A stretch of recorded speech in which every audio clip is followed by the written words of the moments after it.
Okay, so I'm going to keep drinking. What's weird is like I can't find the stupid Coke Cherry Zero anymore. So I've been trying the Pepsi. It's just weird how it's like there's Pepsi Max, which they stopped making. Now it's just Pepsi Zero Sugar. But they got Pepsi Zero Sugar with cherry. So it's like I don't know. It's like Diet Coke or Diet Pepsi fuck with me, but like the Zero Sugar, it doesn't fuck with me. I'm not sure what they're putting in that stuff. Because the diet stuff, even though it's diet, they use like Splenda or like some kind of sweetener to keep it like whatever. Which they've shown in the past can actually be worse for your digestive system than if you were to drink like regular freaking Coke or regular freaking Pepsi. That's why. So like I'm drinking more of Jen because I didn't finish off the entire bottle of the Jack Apple, that was a good birthday present, and I was tasting it, and I've missed that Jack Apple so much the past few months. Shit's expensive. Damn you, Jack Apple. That we had one of Jen's Appletinis. So. What do you got, El Bacardi again? Yeah. Literally, for... Elliot, how long does it take you to finish that? This is $23.99 for nearly 2 liters of Dragonberry rum. So it takes a while. I'm not that much of an alcoholic again yet. Yeah. Getting there. Yeah, so what are you drinking, so? Seagram Strawberry Daiquiri. Yeah. But, to continue our conversation, but Wednesday, because, I texted Al too late. I thought maybe you'd be, busy, Elliot, but, like, Jen's, spot up in, Clifton Park called Trick Shots. They do every year birthday wings, and you get a wing per year of your birth. So I got 39 wings for free. So it's like, we did it last year, and, like, Al got busy, and, of course, I texted Junior 4 hours later, hey, what's up? I was like, well, 4 hours ago, I was kind of, like, wanting you to come out, so I figured Susan would go, and, so we had a fantastic time, but like we did meet some new people, some of Jen's friends. I also realized a kind of revelation with myself that like how I would be a terrible female because like one of Jen's friends comes over like halfway through the night. This guy named Matt, he's like bigger than you, very friendly guy, very outspoken, and he's a hugger apparently, and he's got this beautiful like girl half his size. I'd say, what do you think she was? So like definitely mixed, but she was definitely mixed. She was a freaking sweetheart. Yes. But he has a girl next to her, and like he's like, "Hey, Chris, it's your birthday and stuff. Hey, you want a drink?" I was like, "Sure." I've had like 3 or 4 drinks. I'll buy a drink, okay, buddy. And as he gives me a drink, gives me a hug, And we keep talking some more stuff. You're a great guy. Thanks. You're a great guy too, Matt. Here's another hug. I'm like, all right. And he puts his arm around me, and he keeps massaging my back constantly. And I'm sitting there like, part of me is like, I feel kind of uncomfortable with this shit. But he's like, "Hey, Chris, you want another drink on me?" And I'm like, well, since you're offering, like, and he gives me a big ass hug, and I'm like, so. Here's the funniest part of dealing with Jen's friend Matt had to have been Chris pulls his phone out, and Chris has games on his phone and shit. And, like, I was playing Clash Royale. He like starts playing a freaking game on his phone, and Matt looks over and he's like, "Why are you playing a game? Why are you socializing?" And then Jen, who was sitting right in front of him, like directly in front of him, he screams out, looking at the smokers lounge part. He's like, "Jen!" Jen looks up, looks around, she's like, "Yeah?" As we all like bust out laughing, he's like, "Jen, why is your brother sitting here playing a game on his phone? Why aren't you socializing with him? What the hell's wrong here?" Yeah, so he started talking to me, then I kept talking to Chris, Jen's one of her 19 boyfriends she has, and Chris was a great guy. Chris is a freaking sweetheart, by the way. We were exchanging stories, and at one point I mentioned jail, because a lot of people know the story who know Jen, and Matt's like, "Oh, dude, you were in jail?" Like, I was in jail too, and it's like, oh, great. And like, I understand what that's like, bro. Let me buy you a drink. And I'm like, well, again, since you're offering, then gives me a big ass hug, so I'm like, I'm getting free fucking drinks for hugs. And like, as he told me, it seems like a lot of guys were trying to pick you up that night. I'm sitting here, I'm telling Jen at one point, he's like, "Dude, I'll be right back. I'm going to go to the bathroom." And Jen comes over. She's like, "How do you like Matt?" I'm like, "He's a hugger." And I'm like, I've never had anyone massage me that much in the past 2 years, but I'm like, he's bought me 5 drinks so far, so I can't really say no. Hopefully he gets up, "Chris, give me a fucking hug." He's kind of like grabs one arm, pulls me out, gives me his fucking big ass bro hug and shit. And I'm just like, "I'll take another rum and coke, please." Like, Matt is the ultimate bro. I would have fucking vanished into the shadows. Like, no, everyone gets a hug. Fuck that, I'm gone. Like, I ran away with his girlfriend at one point because his girlfriend was like starting to get to the point where she's like, "I can't deal with him." Yeah, because he's on me. It's what? He's like drunk off his ass. Like, I can't deal with him. Bro, you're a fucking great guy, man. He's like, "You're 39. I'm like, "Yeah, you don't look your age. Can I buy another drink?" And I'm like, well, since you're offering. Like, every single person there who looked at Chris, they were like, "How old are you again?" And Chris is like, "I'm 39. And they're like, "No, you're not." And all friends. like, every single one looks at Jen, and they're like, I thought he was your younger brother. And Jen's like, no, I'm the youngest of, like, the first set of us. Jen looks older than me.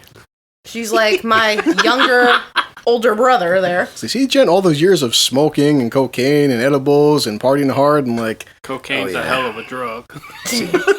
Then, of course, we come down to Jen's, like, and she's getting kind of... She's like, man, my brother's drinking a lot. She's telling her friends, like, I know you see my brother drink, but since he's been doing this podcast, he's been drinking more and more. And I'm like, yeah. I was like, and Jen had to...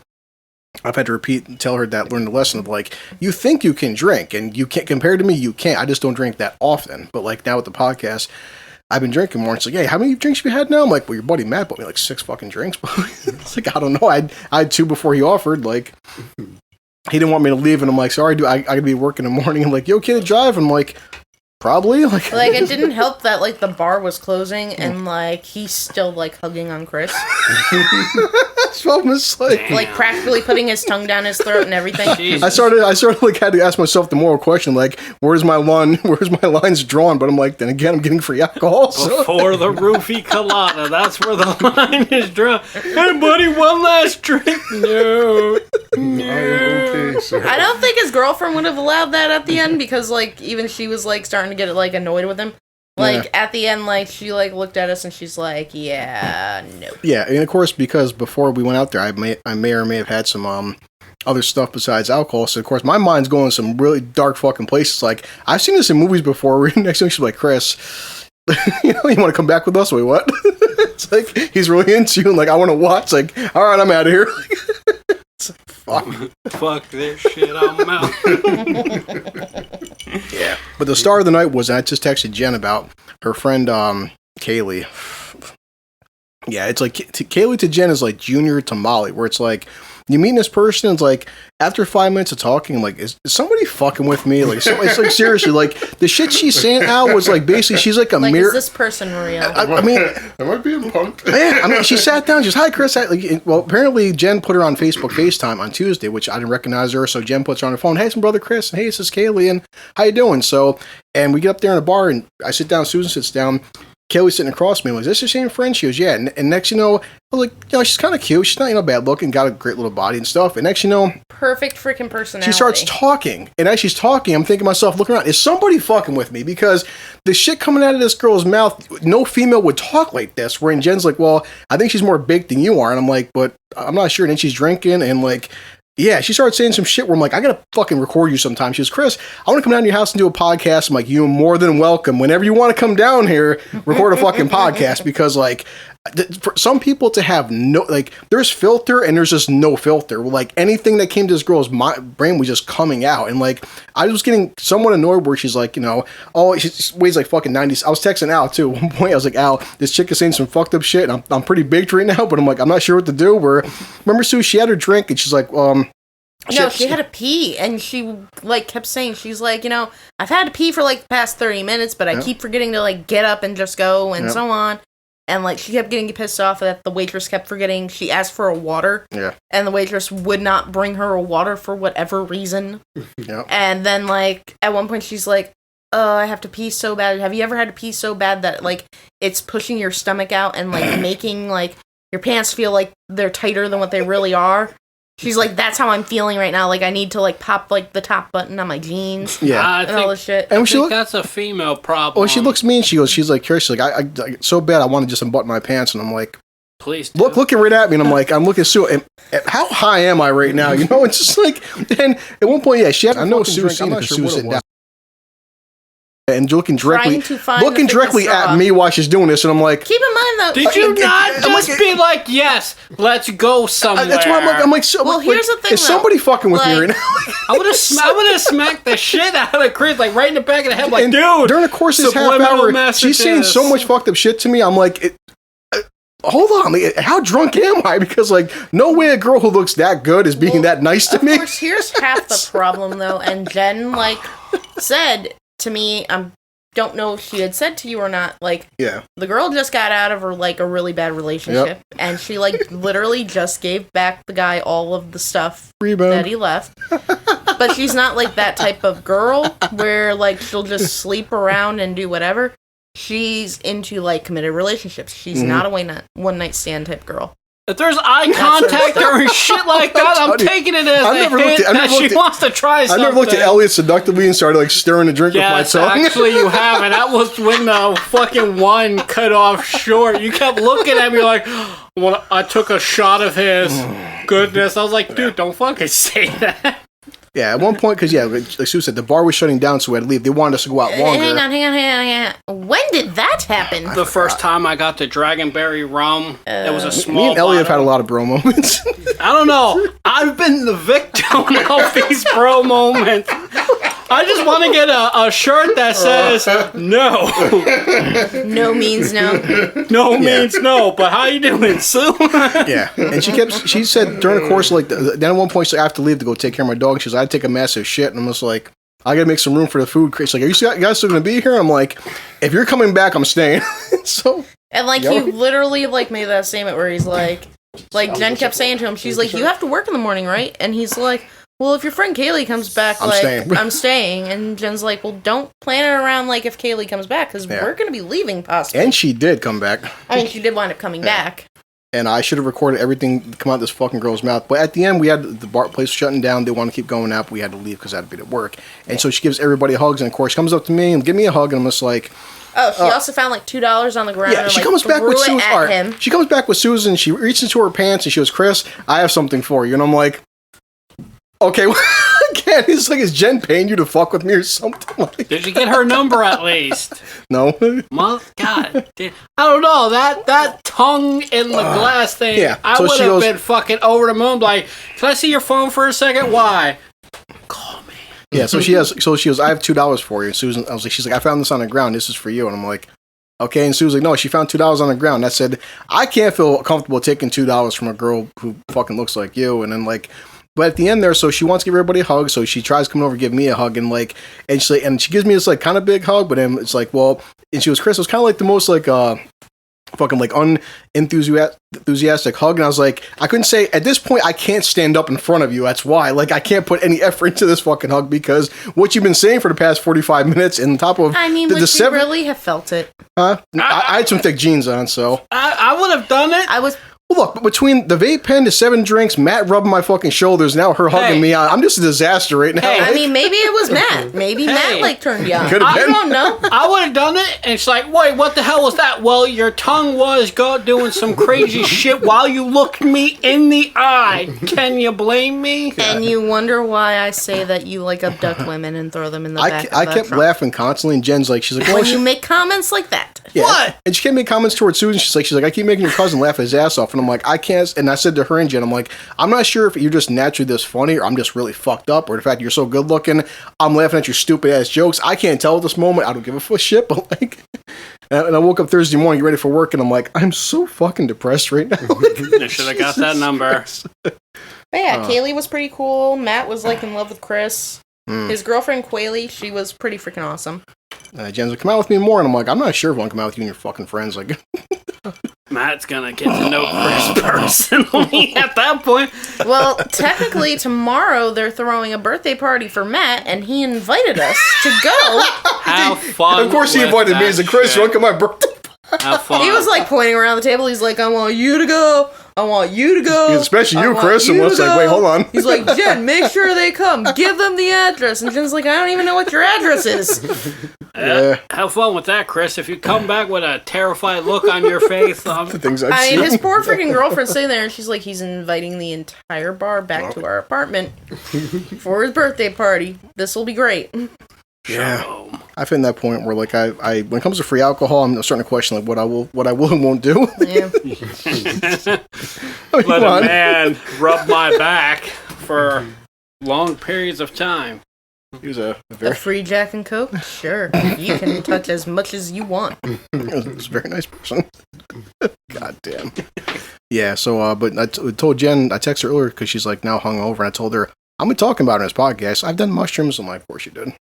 And I said to her, I was like, well, your friend at one point mentioned the podcast and coming out. I was like, how much have you told her? She's like, oh, she's my best friend. I tell her everything. And I'm like, oh, great. Oh, God. I was like, well, tell your fucking friend I'll be talking about her. Trust me. Because I'm like, she left an impression. Like, It's like, damn, I can't remember because half the conversation, but almost like, well, Molly, we could go back and listen to what Molly was saying. So Yeah. She had Chris and I have to go take a shit. I'm telling you.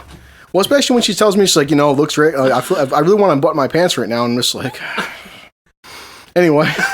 Kept calling you Nugget. Yeah, she would call me sweetie. And I don't know what's up with the nugget. Why call me a nugget for? Like, Thank you, Nugget. I'd take my pants off. Yeah, fuck. Like, She hasn't actually seen. Hey, whoa. She was the one who brought it up first, so it's okay. But then again, she was also calling me Nugget, so... Yeah, but she looked him in the eye. I wasn't that drunk. When someone fucking stirs a drink with their tongue like that, I'm like, I'm not this high. Shit. That was essentially supposed to be the beginning of a party. It's like, this is what I wish Al was there for. Because I'll be the witness. This is happening, right? Well, this would be me. Recording this shit. But yeah, this is Chris getting another manly back rub. I think he's liking it. I'm trying to see what I text. I did text Al one point. I was like, oh yeah, you said send me a text. You said send me a pic of the wings, but I'm like, Did he actually send you a pic of the wings, Al? I forgot. You bastard. There was no pic of wings. You know Al would have tuned in. See, yeah, I texted him 8:30. I'm like, I hate Jennifer so much. I was like, she has her friend here. She's so goddamn adorable, and she's talking with us. Yeah, Did you tell her that she was adorable? She's right. I see it. She was freaking adorable. Like, I'll give her that. Like, he should have told her. See right here. I'm sure she knows. I texted this out 9:05. I'm like, Jesus Christ. Jen said she's just as high as me, but she's telling me and Sue jokes in her drink. And she's like, I can't find the straw, and moving her tongue around. I'm like, stop it. She just went with Susan to the bathroom. She's like, I want to button my pants so bad. She didn't go with me to the bathroom. She went with me to the freaking smoke area. I was kind of fucked up, but It should have followed. That was an intimate moment right there. Chris would not have followed to the smoke area. If she would ask me, I would have. Like, there you go. The power of boners is a very destructive thing. Facts. These are facts. Yeah. You understand, things get destroyed. Y'all don't understand that Susan made 2 new friends going to the freaking bar. And to your friend you said this again. I tell Jen and Sue, anytime your friend Kayla wants to come down here, she's more than welcome. And the doors may be locked after she enters the building. Like, wait. Whoa. Dude, you're going into, like, Elliot territory. No, Elliot is safe territory. That's creepy territory. Elliot, what's my safe word again? I don't know. Why don't you tell me? I love you. Exactly. Yeah.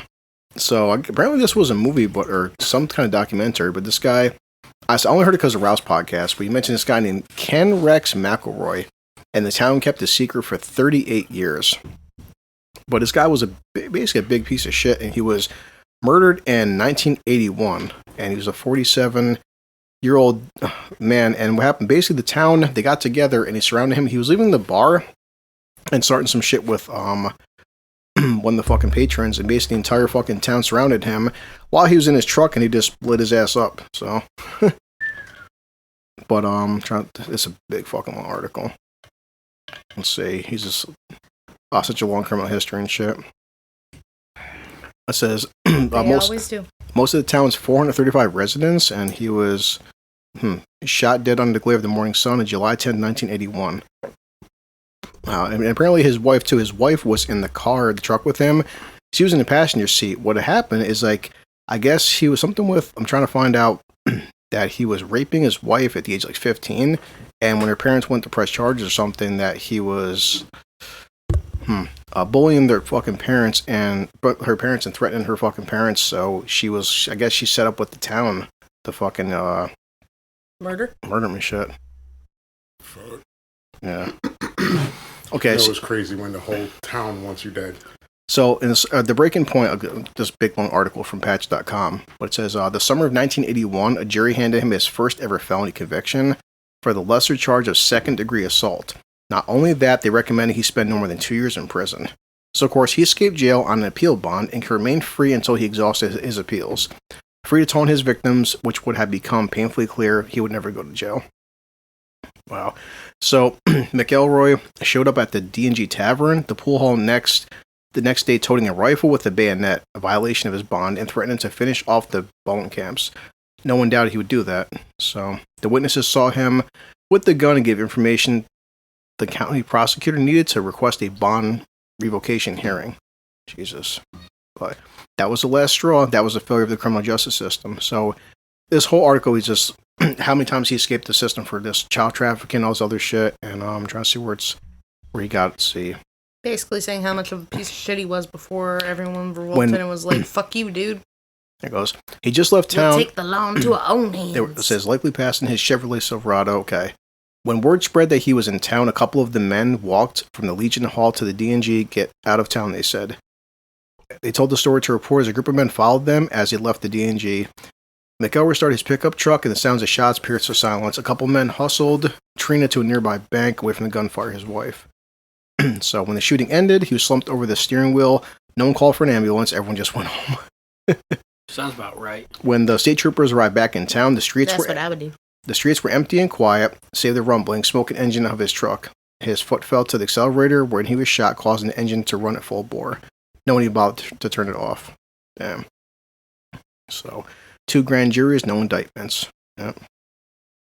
But he's got a long fucking road about all the shit this guy did. It's just his vigilante killings, trafficking. But I just brought it up because, like, you know, it's like I said, Ralph mentioned it, but this guy, his wife was 19 at the time, but he was having sex when she was 15, and he had to have her parents sign off on it, and they fathered children, and just she helped. It's a long, fucked up story, but it's almost because, like, you know, it kind of hit me home, like, listening to the previous 2 podcasts, and I was just mentioning with the whole pedophile stuff and shit people get away with and stuff, and the systems don't work, and sometimes people take justice into their own fucking hands. That's the only inevitable outcome. Yeah. The system ain't gonna do it. The people gotta do it. So this was fun. People said, okay, for August, guys, who had for 2020 who had the nuclear ants? Okay, anybody nuclear ants? Everyone nuclear ants bingo, nuclear ants? We got nuclear ants. So 1 million, which maybe not be a lot, but it's still 1 million nuclear ants. 1 million trapped cannibal ants have escaped a Soviet nuclear weapons bunker. And I'll repeat that when I say these ants were trapped in a nuclear bunker, and 1 million of them. So 1 million trapped cannibal ants have successfully escaped a Soviet nuclear weapons bunker. Ants are known to live in extreme environments, but the weapons bunker was something completely different. The ants were originally discovered in 2013 when researchers were looking into bats that lived in another nuclear bunker around the same area. It was reported that all of the ants in the colony were worker ants, which means they could not reproduce. So they were puzzled when they visited the site again in 2016 and found that the number of ants had grown to possibly 1 million. As it turns out, the original nest was located over a ventilation pipe. When ants would fall down the pipe, they became trapped in the nuclear bunker with no light, no food, and no heat. So how did the population grow over the years in the void? As it turns out, they turned to cannibalism to survive. The weaker ants fell down the pipe, did not survive, returned to food, and researchers wanted to find out if these cannibal ants would leave their nuclear tomb if given the chance. So, let's see. They were merely surviving and continuing their social tasks on the conditions set by the extreme environment. Wow. So, after the boardwalk was placed, the ants appear to have made their way back to the original nest. When ants fall down the original pipe, they now have a place to escape, which all of them did. There are now at least 1 million cannibal ants out in the world thanks to this research team. You can read more of their findings. Thanks, assholes. Yeah. Woohoo. Cannibal ants. Yeah, but the fact that they survived for the past 10 years in a nuclear bunker, and it's like, yeah. Yeah, that's not scary. You know, that's not even the worst ant story I've heard. Really? Yeah. The worst ant story I've heard is in Africa, there are these ants. I forgot the name of them. Something that starts with an M. I can't remember. And every year, I think like twice a year, they have like this mass migration where they would move across like certain parts of Africa. And anything in their path, they would kill and strip. Like on their migration. So like that means like insects, people, animals, anything. There was You said it's in Africa, right? Yeah, I can't remember the name of it. With the name of the ant. I think it's something that starts with an M. Ants. You said it's like migration, or? Yeah. Let's see. Migration. What happens? Well, this says okay. It says world's deadliest army ants eat everything. Oh.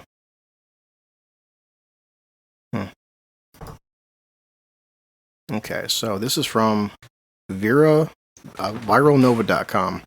If you thought fire ants were bad, just wait until you meet driver ants. Wow. So, driver ants, let's see. They're worse than fire ants. In fact, driver ants are one of the deadliest species on the planet. Oh, and they're very, very mean. Here are 10 reasons to be happy that you have fire ants instead of driver ants. They're nomadic. They travel in huge packs. Wow. They have bigger colonies than fire ants. Their dicks are bigger. They're carnivores. I think this is the one I was talking about. The Matabele ants are aptly named after an African tribe that destroyed everything in their path as they swept through South and Central Africa in the 1800s. These ants are likewise rather formidable. They go to war with termites the same way the tribe used to overwhelm their enemies. No, these might not be the same one. The ones I'm talking about are ones that migrate. And they had there was a video of like a cow, like there were like these herders or whatever, and they had cows and goats and sheep and shit. And through the path of the ant migration, there was a cow. Yeah. And they swarmed the cow, and literally it was like between the span of like 12 to 14 hours, Jesus, they had stripped this thing down to the bones. I mean, bones bleaching in the sun as if this thing was dead for weeks, and it was alive the day before. Like it was insane. That's how they did. They consumed everything in their path on that migration. I was like, that was the most impressive ant thing I'd ever seen. Yeah. So they kill everything. Anything that gets caught in their path, all insects. They consume all water that they come across. They kill animals, people, reptiles, anything. Would it have been velvet ants? I can't remember the name of them, but I'm gonna Google it later. Yeah. Did you guys see over the past few days that whole shit with Lebanon, that big ass explosion? Yeah. Everybody that's been on the loop everywhere. I mean, yeah, it's like I don't even know because like anything, just people say like one thing I seen on Twitter where someone's like, well, looks like a nuclear explosion. Someone's like, do you have proof? Like, well, I'm not actually a scientist or a doctor, but I'm pretty sure it was a fucking nuke. Like, okay, and do you have any proof this was a nuke? Like, I have no actual proof. Then shut the fuck up. I keep telling everybody I know exactly what happened out there. I'll tell you. Somebody over there tried to play my mixtape. I told them to keep it down to level 4. They went up to 8. Boom, went up in flames. Oh, my mixtape is fire, I tell you. No. Let's be serious. That's what happened. We eat too much Chipotle. Yeah. Honey, my stomach doesn't feel too good. I told you stop eating Chipotle. Just one more bite. Boom! Did you guys see what the official report was, what it was? So they're trying to say that it was a fireworks factory. That they were storing basically old fireworks in there, and people were like, an explosion that fucking size was fireworks? Shit, what the fuck was next to it? A manure factory? What the hell? Where were the fireworks? Yeah, so are the fireworks made out of fucking cruise missiles? What's happening? That's why like, people. This is the fish port that was like there were old fireworks and stuff, and I don't know, but that explosion, people were. I'm gonna let them rock with it. I don't believe it, but I can't disprove it, so fine, I'll take it. Firework factory went up in flames. I'm still gonna go with the Chipotle. Yeah, okay. I'm trying to find the official ones. Well, this is from CBS News. I kind of like Al's mixtape. That's what it was. Yeah, I remember for all year long, I kept saying that shit at work. Like every time there'd be a fire in California, I'd be like, California's trying to play my mixtape again. Too many people in Australia then definitely tried to at the same time. I was like, I mistakenly left my mixtape in the Amazon once. One of the Amazonians found it. Next thing you know, Amazon rainforest on fire. So, well, the official report is that, okay, so this is what I did see a lot of people talk about this, that, okay, 100 people died, which sucks, but the fact that only 100 people died that's itself is a fucking act of God, that only 100 people died from that shit, but still, 4,000 have been wounded, and this is saying that, let's see, hospitals across the city, people have been waiting all night for news of loved ones, and victims' houses. Okay. The blast destroyed numerous apartments, buildings, leaving as many as 300,000 people homeless. Wow. And only 100 died? That's some shit. That's what I'm saying. It just sucks that people, but we've all seen that fucking explosion. But I think this has been initially what a lot of people said. They felt it was nuked because you seen a mushroom. That was when it first fucking blew up and anyone could watch it. It was that shock wave that made me think it was a bomb of sorts. See, now, okay. I could go with bomb, but there's no way it's a nuke. Because if it's a nuke, not only would that explosion would have melted every building and everything around it within the blast radius. That radiation wave would have killed everybody for hundreds of miles around it. Yeah. That's definitely not a nuke. And may have shut So, off let's see. the recording devices. Exactly. Okay. That EMP Lebanese pulse president said Tuesday the explosion was caused by 2,700 tons of ammonium nitrate used as a fertilizer in agriculture and as an explosive that had been stored factory. and that had been stored unsafely in a warehouse. It was the most powerful blast ever seen in the city, which was on the front lines of the 1975 to 1990 Civil War. Witnesses reported seeing an orange cloud like that, which appears when toxic nitrogen dioxide gas released after an explosion involves nitrates. So again, some say far, but this the official report is manure. So a video showed what looked like a fire erupting nearby just before, and local TV stations reported that a fireworks warehouse was involved. The fire appeared to spread to a nearby building, triggering the explosion, setting up a mushroom cloud and generating a shockwave. That's what I said. People see mushroom, they think nuke. That's why half the fucking internet was going nuts about it. But so they're saying it's a mixture of fireworks factory and of like 2,700 pounds of fucking manure. So Nice. but either way, so yeah, we've seen it. That's a like I said, the fact that, but still, even though 100 people died, 300,000 people are homeless. Like that's man. That sucks dick. Like I just said, just even that number. I mean, just 300,000 people. I can't imagine. Like, yeah. But I mean, the picture here to this city. This city is fucking. People, keep your fireworks away from your shit. Yeah. You know what's fucked up about that? You know what's imagine getting up one day, like you wake up every day with no idea what's going to transpire throughout the day. Like who the fuck woke up that day and was like, I could possibly die today from an explosion I had nothing to do with, or I could lose everything. I could lose my house, possibly family members, life savings. Yeah. Like it's wild.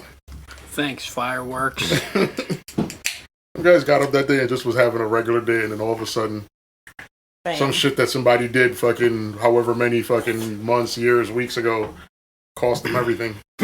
Maybe it was his anniversary, too. Let's just make it really depressing. This dude, after work, was going to go to his anniversary, but thanks to fireworks and shit, that ain't happening. Yeah. Like I was saying, like it's.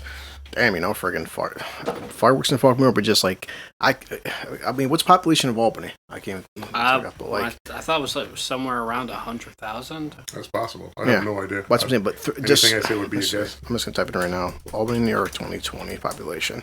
Because just like, what is 300 fucking thousand people? Like, and think how big this city is and all the people. Like, so the biggest crowd I've ever probably seen, I'd say like maybe it's Pepsi Ranch Spec or something. But like the most people I've seen together is 400 or 500 people, and like that's a big number of fucking people. Now, like I've seen about all right, 1,000 this is saying Union. This saying as of 2020, Albany is 96,000 people. So that was awesome. So 300,000 is 3 of these cities homeless. Like that's, I said, you'd have to see it for yourself in your mind to wrap. Yeah, so imagine fucking You 3. be able to wrap your mind around that. I mean, just like that's you can't even really think about it. You try to imagine it, but. Dude, I see 10 people standing together on a corner, and I feel like that's a crowd of people that's way too big. Like imagine 300,000 people. Ugh, boy, so. And it's fucked up because, like I said, not because of something they did, but because of something that just had randomly happened one day. Get up one day with no idea that today is going to be the day everything changes for you, and not because you've done anything wrong. I just uploaded it last night, Alex, so you probably didn't listen to it yet, but I was going over news stories, but because you're the only person that wasn't here, I just want to ask you then to reiterate, I did that news story, I'll just get your opinion, where the Chinese scientists, you heard about that? Where they were digging into the ocean, into the bedrock, and they pulled out microbes. These microbes are over 100 million years old. And what they did was they put them into a lab, and they started giving them oxygen and bringing them back to life. So, like... So yeah, so I just wanted your opinion because everyone here was just like, man, we're fucked. I feel like if nature selects anything for death, leave it dead. Just leave it dead. Like it wasn't alive when we were alive. We probably can't coexist. What if the fuckers just immediately evolve into something ridiculous and start swiping? This is how Cthulhu comes into play. Yeah. What this is going to lead to, this is how the human race is going to die. Everybody on the planet is going to be wiped out because of something some random asshole did in the middle of the ocean, a million miles away from everybody else. Yeah. He has a point to prove.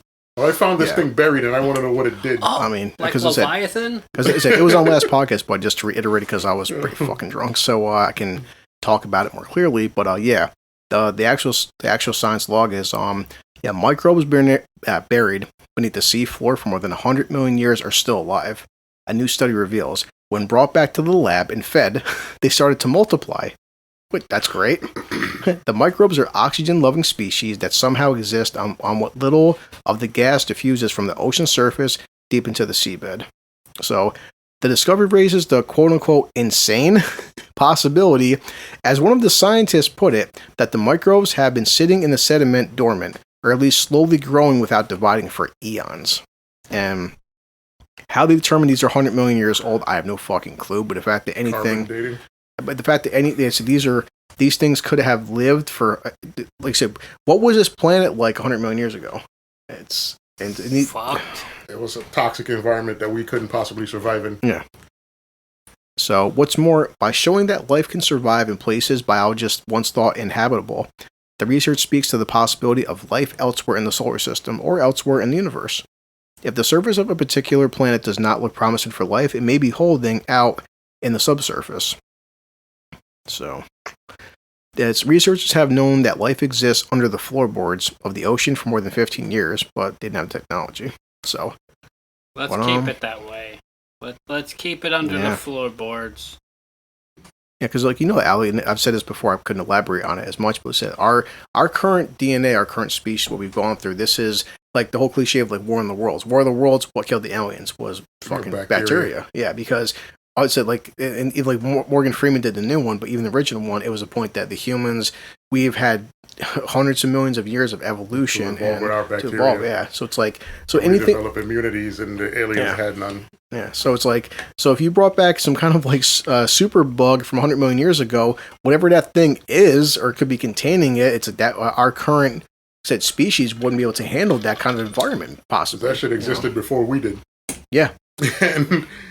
And it's possibly going to wipe us out. Of course, it's fucking Chinese, but so it's like, because we just had COVID came over. There was a crazy article I read the other day. I don't remember it exactly, but it was this guy. They had found some virus buried in the ice. They found something buried in the ice, like somewhere, and this dude, a Russian scientist, injected it into himself. And when he was asked why he did that, he was like, "I'm curious as what's going to happen." And he's been living with it ever since. Like it's done nothing to him. Like it's had no effect that they know about, that they are able to acknowledge. But I'm like, that's like the wildest shit. Like who?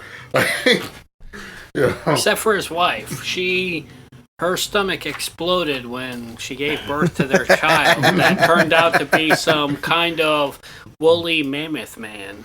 Well, that's what I said it in the last podcast, but it'll be a never-ending thing where it's like, what's going to wipe out a fucking human race? Either an asteroid wipes out a race, or some kind of super fucking bacteria. Curiosity. Listen, it's not going to be a super bacteria. It's likely going to be an asteroid, but the thing that I'm counting on to wipe out the human race is the human race. Like, that is the thing that I'm just counting on it. Like I know for a fact. Because if it's at any point in time that it's a super bacteria, it's going to be a super bacteria of our own making. Yeah. Like that's what's going to happen. It's not going to be some shit that popped up naturally. It's going to be some shit that we did some kind of chemical alteration to and let out into the world, and that shit is going to wipe us the fuck out. Well, that's what I'm saying with this thing, though. It's like, it'll take these guys, like, hey, we found some bacteria that's from 100 million years ago, and let's, like, now we woke it up, and, like, hey, let's experiment with it. It makes some kind of new super disease. Like, let's inject it with this monkey and see what happens. Ground zero. Someone probably, Let's poke it with a stick.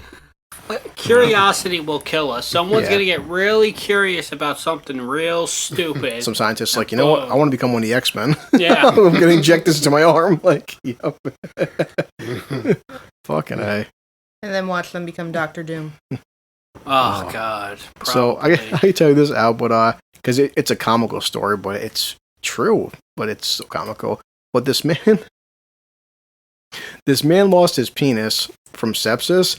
So what the doctors did was they took his skin from his left forearm and they grafted a phallic shape with some little urethra pumps, and they had a new penis growing on his right arm. So they're going to transfer his new penis into where his old penis was. So he's been walking around for the past couple years with a basically penis growing out of his forearm, and he wears usually long sleeve shirts to hide it and stuff. But So if those shirts go up, is that technically considered indecent exposure? Sir, your dick arm is offending people. He's the first. Dick arm is offensive. He's a 45-year-old man. He's going to become the first person to have a bionic penis grafted onto his arm. So apparently his genital, like he woke up and he had a sepsis infection in his hands and his feet, and he said when he looked down, he had black toes and black fingers. He was worried, but then his looked down, and his penis was totally black. So when his penis was totally black, he knew something was wrong, and he was walking around the house, and it just fell off. So he was walking, and it fell off. Yo, that is some fucking straight up terrifying shit. Good God. What? It says Mr. McDonald lost his penis after struggling with a perineum infection which spread to his extremities, and he was left completely gutted after his appendage dropped off on the floor. The infection spread to my fingers and toes and turned them black. It was like a horror movie. Why didn't you go seek help long before then? That shit takes time. It doesn't happen overnight. He said, I knew deep down when it was gone I was going to lose it. Then one day it just dropped off onto the floor. Fucking smart. For 2 years after losing his penis, he said that his life really fell apart. So more ways than one. Oh boy, yeah. So sepsis is a son of a bitch, but he's gonna be the first man that has a grafted bionic penis. An arm dick. Well, they're gonna reattach it down there. They're gonna cut it off and reattach it to him, and give him some kind of a pump so he can use it for an erection. And he wants to go back to a normal life, and he can't. How's that gonna be normal? Hey, honey, please hold on. I gotta keep pumping this thing. Do I have to wait? Yeah, that woman isn't sticking around that long. Is this like those Nike Air shoes? Okay, we got like 5 seconds before I gotta do it again. This is what's really horrible, though. Unfortunately, there were delays before lockdown because Mr. McDonald missed some appointments. We offered him 4 dates for surgery, one of which he had to postpone by a week. But the other occasions he canceled or did not attend. I'm not sure why he'd be canceling these appointments for. Like, you'd think... Because he's jerking off his forearm, that's why. My arm feels too good for it to stop. So, boy, Al... He said so. He woke up with a black dick, and it fell off. So it was too much for him to handle. Jesus Christ, that's some terrifying shit. Bro. Like, no, seriously. As a man, could you imagine waking up and then your dick falls? Like, you get up out of bed and you're like, "What the hell is going on?" Your dick falls off. What's like? If I look down, my dick turns black. I'm like, okay, something's wrong here, and that's it. You know. Thank you, God, for touching me. Yeah. Like, yo, if you're a black guy, in all seriousness, if you had sepsis, like I said, his sepsis first went to his hands and his fucking toes, so his toes turned black and his hands turned black. Like, would it be like yours would get? I mean, all joke aside, like, would yours get more? Like, how would you even know if you had sepsis based on your skin tone? Because when your extremities start to die, do you feel it though? They literally turn this color. Yeah, like rotten flesh. Like if you, it's like if you've ever like Google a video of gangrene or something like that. You could tell it's like it's a weird thing. You could see that it's not alive. Okay, yeah, like the flesh isn't alive. It looks crazy. It's horrific. My thing is like you're in fact you have a like how do you get to the point where your fingertips and toes are black and your penis is falling off? Like before, like I'm telling you, before you get to that point, you had to know something was wrong. You kind of might want to go see a doctor. Yeah, like how do you get to the point where you're like, no, I'm just gonna. I mean, everything hurts, but I'm just gonna let this ride out. Like what the hell? Like I feel like my fingers. Fingers, toes, fine. My dick, I'm going to the doctor. Yo. Doctor, help me. What's wrong? I'm worried here. My dick fell off, but what will I be when it's gone? We don't know. This is crazy. Yeah. I wouldn't even want to live if my dick fell off. I'd be like, what's the point of being alive now? You can't have sex. Like, what would be the point of being alive if you couldn't have sex? If the option for sex was just completely off the table, 100%. Well, Like, what would you even do with your life? I don't know, because there's paraplegics and quadriplegics. This is how fucked up it is. Even if I was a paraplegic or a quadriplegic and I still had my dick, I'd tough through life. I'd be like, you know what, this is My dick fucked was up. there, Like, it was fine, it fell off, shoot me now. Well, now you're penaplegic, so what the hell do you do? I know. Like, I would be like, I couldn't do it, man. It wouldn't be worth anything to be alive. Was there one day, gone the next. Like, that shit would be absolutely, like as a woman, imagine something happening to you where your vagina has now become absolutely useless. Like, you can't have sex. You can't I mean, reproduce. most women really do have that happen to them. It's called childbirth. You have to wait like 6 weeks before you do anything again. I don't know. That's There's a totally some different women thing. out there within that 6 weeks get pregnant again. Yeah, because they don't listen to rules. That's a totally different thing. Because I know it's. We normally see them on Maury. Are you the father? These 5 are not the father. Like, damn, what number we up to now? Who called 17? and look, you know how? I mean, I know this is off topic, but you know how gross that is to me. Like, if you have like multiple different people who could possibly be the father of your child. like, you know what that means? That means that in a span of a few days, you let like 10 fucked, men like, go raw. 90 Yeah. guys. You let everybody go raw. Like, you are gross. Those were the best college days of her life. Like, that is gross. Like, you're just like, everybody could splurt. Like, that is. No, there was actually one on Maury. I forget the number. It was It's like around. you can ride the matter. It was around This is 20. wild. She brought around 20 different guys for testing to see who the father was. None of them were, and I'm like, And you know what that good means? God, There's at woman. least 21 guys in the span of like four or five more. days. Or more. I mean, if she tested 20 guys, and 20 guys failed, so there's an absolute 21, right? Or it could, more. It could be more. The possibility for more is but absolutely 21 guys in the span of a couple of days went raw. Like, I think I lost respect for acting. I'm like, look, okay, I'm up for you sleep with who you want, but you publicize this shit on TV. I have no respect for you. I don't know who the dad is. Well, you should have. Well, you should have kept your legs closed, bitch. That's where the whole argument comes from, where women are like, well, if a man is a slut, why is it wrong for a woman to be a slut? Don't publicize it. The reason it's wrong for a woman to be a slut, and I know this is going to be a fucking... Oh, yeah. This is... Well, here's the difference, though. A guy can get a woman pregnant, sure. A guy can get multiple women pregnant. Yep.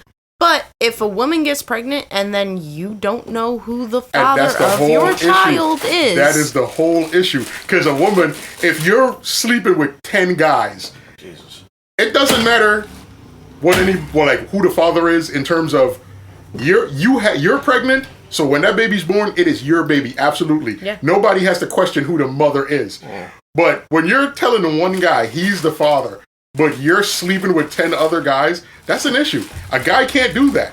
I mean, a guy could go out and get another girl pregnant and he could hurt the woman that loves him, but he could never come home with a baby and be like, hey, this is your kid. Like, he can't do it. You know, no matter how many women he sleeps with, if he gets 10 women pregnant, he can't take a kid from one woman and take it to the other woman and be like, this is your kid. He can't tell that lie. He can He say cannot. that. It's not a lie. He can It's a literally lie. take one and say, you know what? Fuck it. This is your child. No. And make that woman raise that child. You want to hear something funny? A woman could do that. She could say, yo, this is your baby. And you're the idiot that's like, yeah, I'm a father. Yeah. And then 3 months later, But here's the fun part. you're black as the ace of spade and the kid looks like... Problem Say you- child. Yo, if you and this would be beautiful. Say Al and Mark fuck the same woman. Well, he doesn't know Mark, but it's kind of... True. But you know Mark. Make it Elliot. Why, Elliot? Because he kind of knows you. I don't know him. I don't remember. No, him say Mark. whatsoever. Well, it doesn't... Al. Well, but Al's never met Mark, Yeah. so it's kind of a... You know. The reason I'm saying Well, he's Al a and ginger, Mark, but though- yeah, so... Yeah. So say Al and Mark fuck the same woman. Not Okay. saying Mark has actually had sex. Don't anyone get this confused. Don't fact check us. No. Say fucking Susan. So say Al and Mark fuck the same woman. Yeah. Now the kid's gonna come out looking like, either like Al or like Mark. Yeah. Depending, this woman is either in a relationship with Al, or she's in a relationship with Mark, or she's in a relationship with both of them. And they don't know this. Mm-hmm. So now, there's this child, who's the father. Yeah. Over time, you're going to have to figure out, just by looking at the kid, who the fuck the father is. So there should be no reason to use Maury. There should be no reason to get, like, a freaking paternity test done. Yeah. Like... I mean, it's hard, though, because it only works that way if the genetics involved could point to a clear path. Like, if one guy's black and the other guy's white, and the mother is white or black, whatever she is, the kid, if we're both black, then it's going to be a black baby. If she's black and he's white, then the baby's going to be mixed. Yeah. But in a situation where it's a white woman with a white boyfriend cheating with a white guy and cheating with another white guy and cheating with another white guy, she's going to have a white baby with like 5 white fathers, and nobody's going to know who the father is. There was this one bitch on Maury. I remember this from years ago. She brought a whole freaking family on. Like, she fucked this guy, and then she fucked all of his cousins. Yeah. Which were secretly her cousins, too. No. But she fucked this guy, she was in a relationship with him, and she had fucked, like, 2 or 3 of his other cousins. And one of them, she's like, I never had sex with him. And he's like, yeah, we did. There's a possibility I'm the father. Another one, who she thought was the father, he's denying it. The one she's with, he wants to be the father. None of them want to be the father. Was it their father that was the father? It was just some other random ass guy. Yeah. Like, these shows are funny because they bring it to the public. It's like, I didn't investigate this. I was just like turning the channel. Maury, one chick with 10 dudes on the stage. Who's the father? Me shaking my head disgustedly at her. Like, damn, woman, what you been doing? The reason they make it public is because they get, I'm not sure, but I think they get paid a little bit of money to do it. They have to. They do. Like, I can't imagine, like, me personally, I'd never put that information out to the public. Like, if I'm like sleeping with a woman and she's pregnant and I don't know if I'm the father, I would ask her for a DNA test, but there's no way I go to Maury or paternity court or any other. I'm just not doing it. Like, I don't want my personal shit out to the world. Like, that's crazy. Yeah.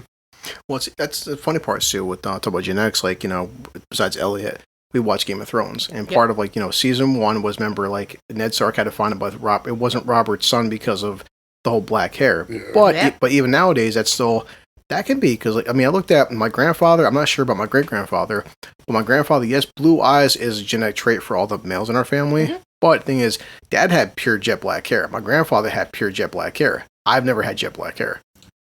Your mom said when your dad was, like, real little, he did have blonde hair. Yeah.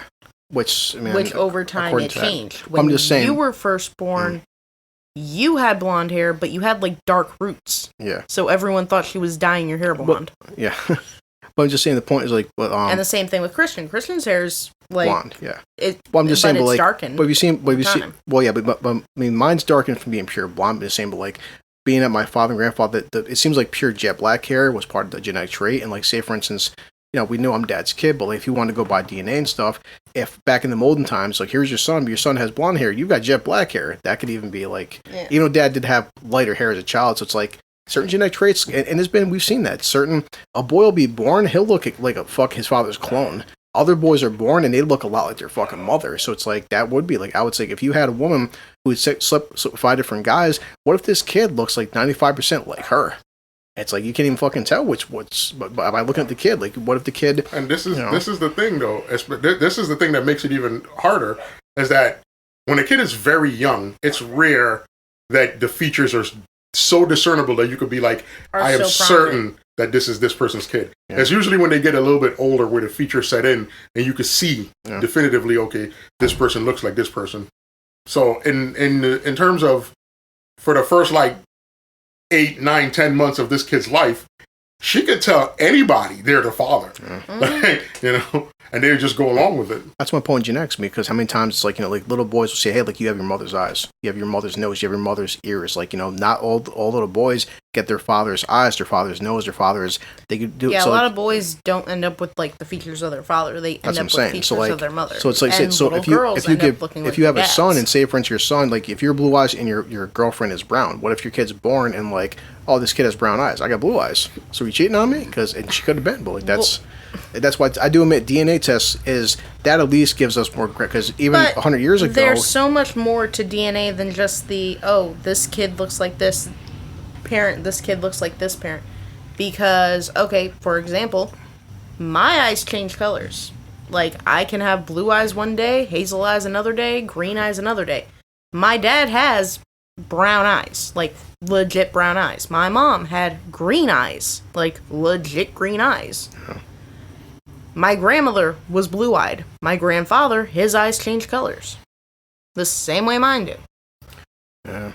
So you're getting genetics from your parents, but you're also getting genetics from your grandparents, your great-grandparents. Well, that's why we're saying, sometimes. like, the whole thing with the parents is that if you have a freaking baby and like you were sleeping around, like there's you can't look at a baby just based on its outlook. Even Al said the funny part, and this has been documented, where it's like talking to Terry, anybody, you could have Terry met two full-blooded Puerto Rican people, and their kids have blonde hair and blue eyes, and they're both full-blooded Puerto Rican, and like, and they did DNA tests and stuff. How the fuck my kids have blonde hair and blue eyes, and we have both of us have brown hair and brown eyes, and they're both. So it's have you ever seen an albino? That happens. I've seen. No, Al said. Remember we talked about like a month ago, and albino isn't considered to one race. It's a human species. It's I know. I'm saying it happens no matter what your skin is. Yeah, but I'm saying, you're like, how can that happen? Albinos. That's all I'm gonna say. That shit, mystery. But I can't. I wish I could remember what the word was. There's a thing where it's like within all the human species, we have like our DNA code have like specific things written into it, right? Where two people could give birth to a child, like, and this child could look nothing like them. Like I can't remember what the word is. There was a word for it, where like there was like several documented cases that happened to families of like Irish descent, where these people have no African. Yeah, you were talking about that one time. Yeah. Like they're strictly Irish of European descent, and the woman had two kids. She had like 2 or 3 boys that all looked mixed, and the husband thought that she was cheating on him. And when they did the DNA test, they were his kids. But they looked, and it was wild, and nobody understood it. There's a word for it, but I don't remember what the word is. Like the kids look like mixed kids. They look like little mixed kids. But she was 100% white. He was 100% white. And they had these kids. This is from, I'm going to keep looking up that more, but this is from scientificamerican.com. It says, fact or fiction from evolution. Do babies resemble their fathers more than their mothers? Recent studies do not support the claim of an enhanced resemblance between fathers and their young offspring. It says, does Junior really have his father's nose? A common bit of parenting folklore holds that babies tend to look more like their fathers than their mothers. I mean, Junior definitely has his dad's hairline. Yes. Fathers do not share mother's certainty that baby is theirs, and are more likely to invest whatever resource they have in their own offspring. Human evolution then could have favored children that resemble their fathers, at least early on, as a way of confirming paternity. But I know I'm taller than both my parents. People were much better at matching photos of 1-year-old children with pictures of their fathers than with pictures of their mothers. Case closed, hardly. It's a very sexy result. It's seductive. It's what evolutionary psychology would predict. I think it's wrong, says one researcher. But let's see. French and University was saying that the paternal resemblance finding and were unable to do so. In a photo matching trial with pictures of 1, 3, and 5-year-old children and their parents, subjects identified mothers and fathers equally well. I guess I think it's just luck of the draw, basically, comes genetics. They'll do studies on it, but it's like, Okay, think of Kevin Smith. Okay, so what is... Let's see. His daughter looks exactly like she could be his best friend's child. My God. Parents. Harley looks a lot like Kevin. Celebrity children, I don't care about that. Okay, let's see. This is from Quora.com. It's called recessive genes. How is it possible that a child... Okay. Damn. That word was on the tip of my tongue, too. You know, it says, how is it possible that a child occasionally doesn't look like either of their parents? It says, what does it mean to eat for your genes? Okay, it says, recessive genes. My brother does not look like either my parents, but he looks a lot like both my father's cousin, who looks nothing like my father, and my mother's mother, who looks nothing like my mother. My maternal grandmother's children all look just like their father, so it's fitting that she should have a grandchild who resembles her. My brother seriously looks like my father's youngest cousin. My mother's mother had a child together. An impossibility because my grandmother had already had a hysterectomy by the time my brother was born. So, damn, that's one way of putting it. There is one more recessive gene pop up. I am Jewish, but I have one Irish great grandfather, and I think he had blue eyes. All of his descendants have always had brown eyes, except for one cousin. So it goes. I guess it's called recessive genes. That's that very rare occasion. Recessive and dominant genes is something that we learned about in high school. That's the thing those are the thing that determines why people look like certain parents. Like if like what your mother or your father could have dominant genes, and you will look more like the person that has dominant genetics. Yeah. Mm-hmm. The recessive genes are the ones that chill in the background, I guess. But that's not what I'm talking about. I can't remember what this word is. I wish I could remember this damn word for this couple. I mean, so is there a term? Is there a term for looking and like?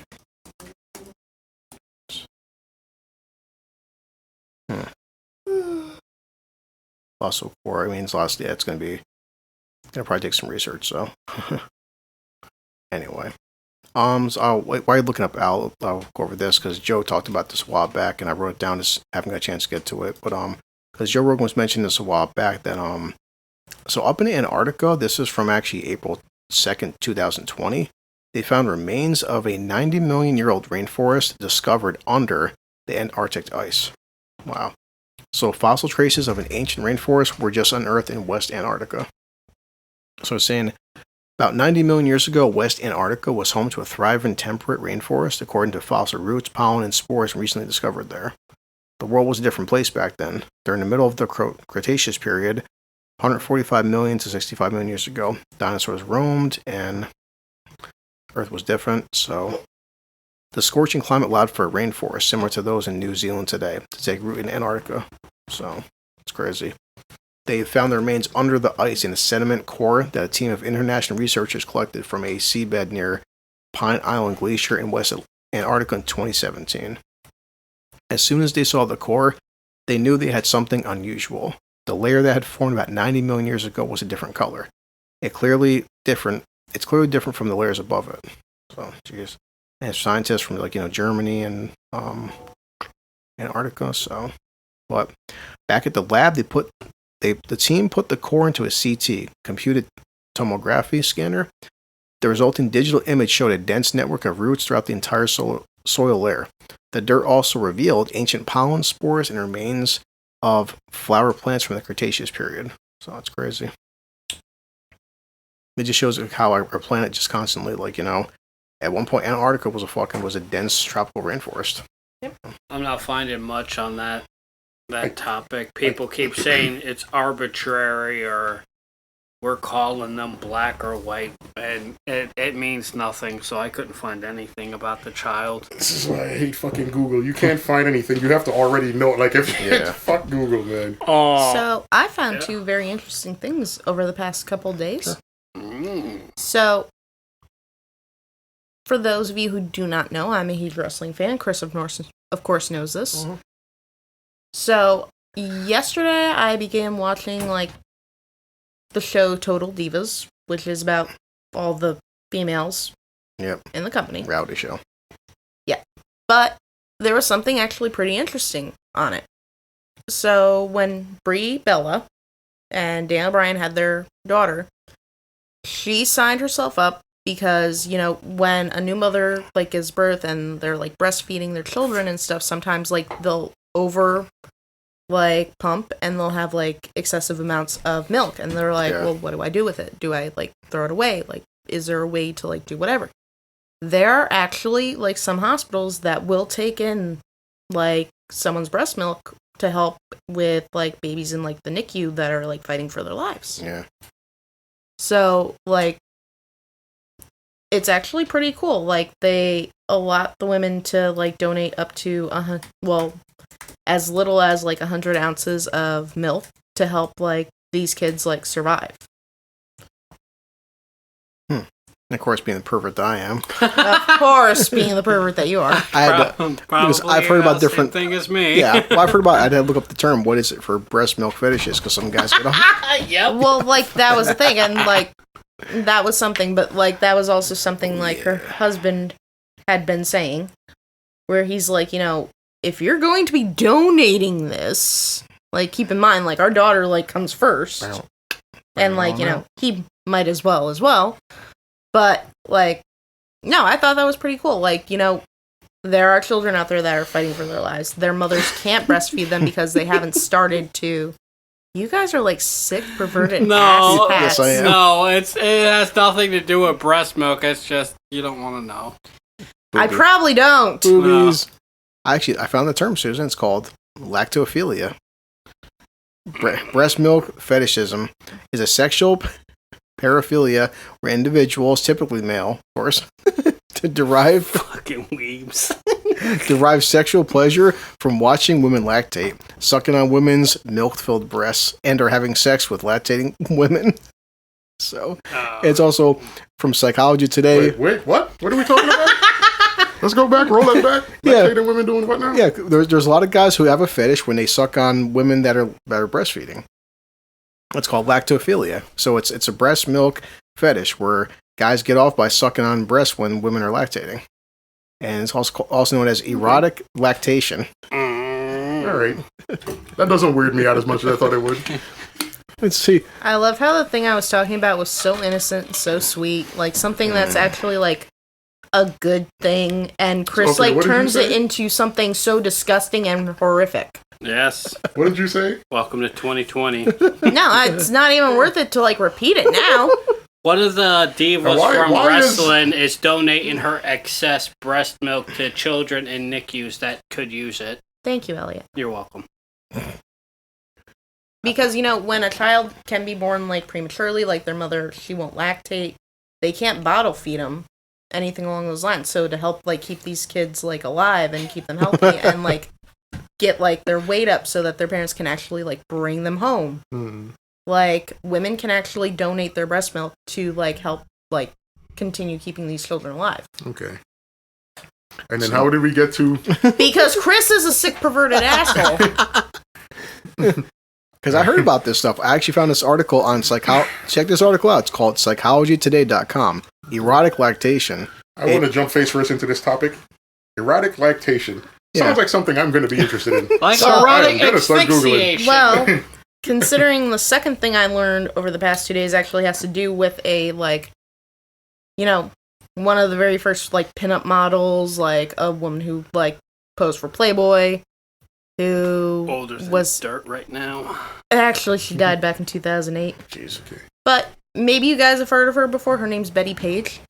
I heard the name, but I haven't done a lot of research. I've heard the name, but... So, Betty Page was a bondage model back in, like, the 50s and 60s. I wonder what her safe word was. And, like, I watched... I'm pretty sure she didn't have one. Papa Palpatine? So, Betty Page was considered, like, one of the most beautiful women alive back then, but she was very much into, like, a pornographic... She was a freak. Yeah, pretty much. Like, she was a pinup model. She was a bondage model. She would try to... She tried to become famous. It did not work out for her the way she wanted to. I found her. And she, over time, like... She had gotten married and divorced, like, on 2 separate occasions. She wanted to, once she, like, got out of the whole, like, pinup lifestyle and the bondage lifestyle and all that shit, she got very religious. Yep. In 1959, she converted to Christianity.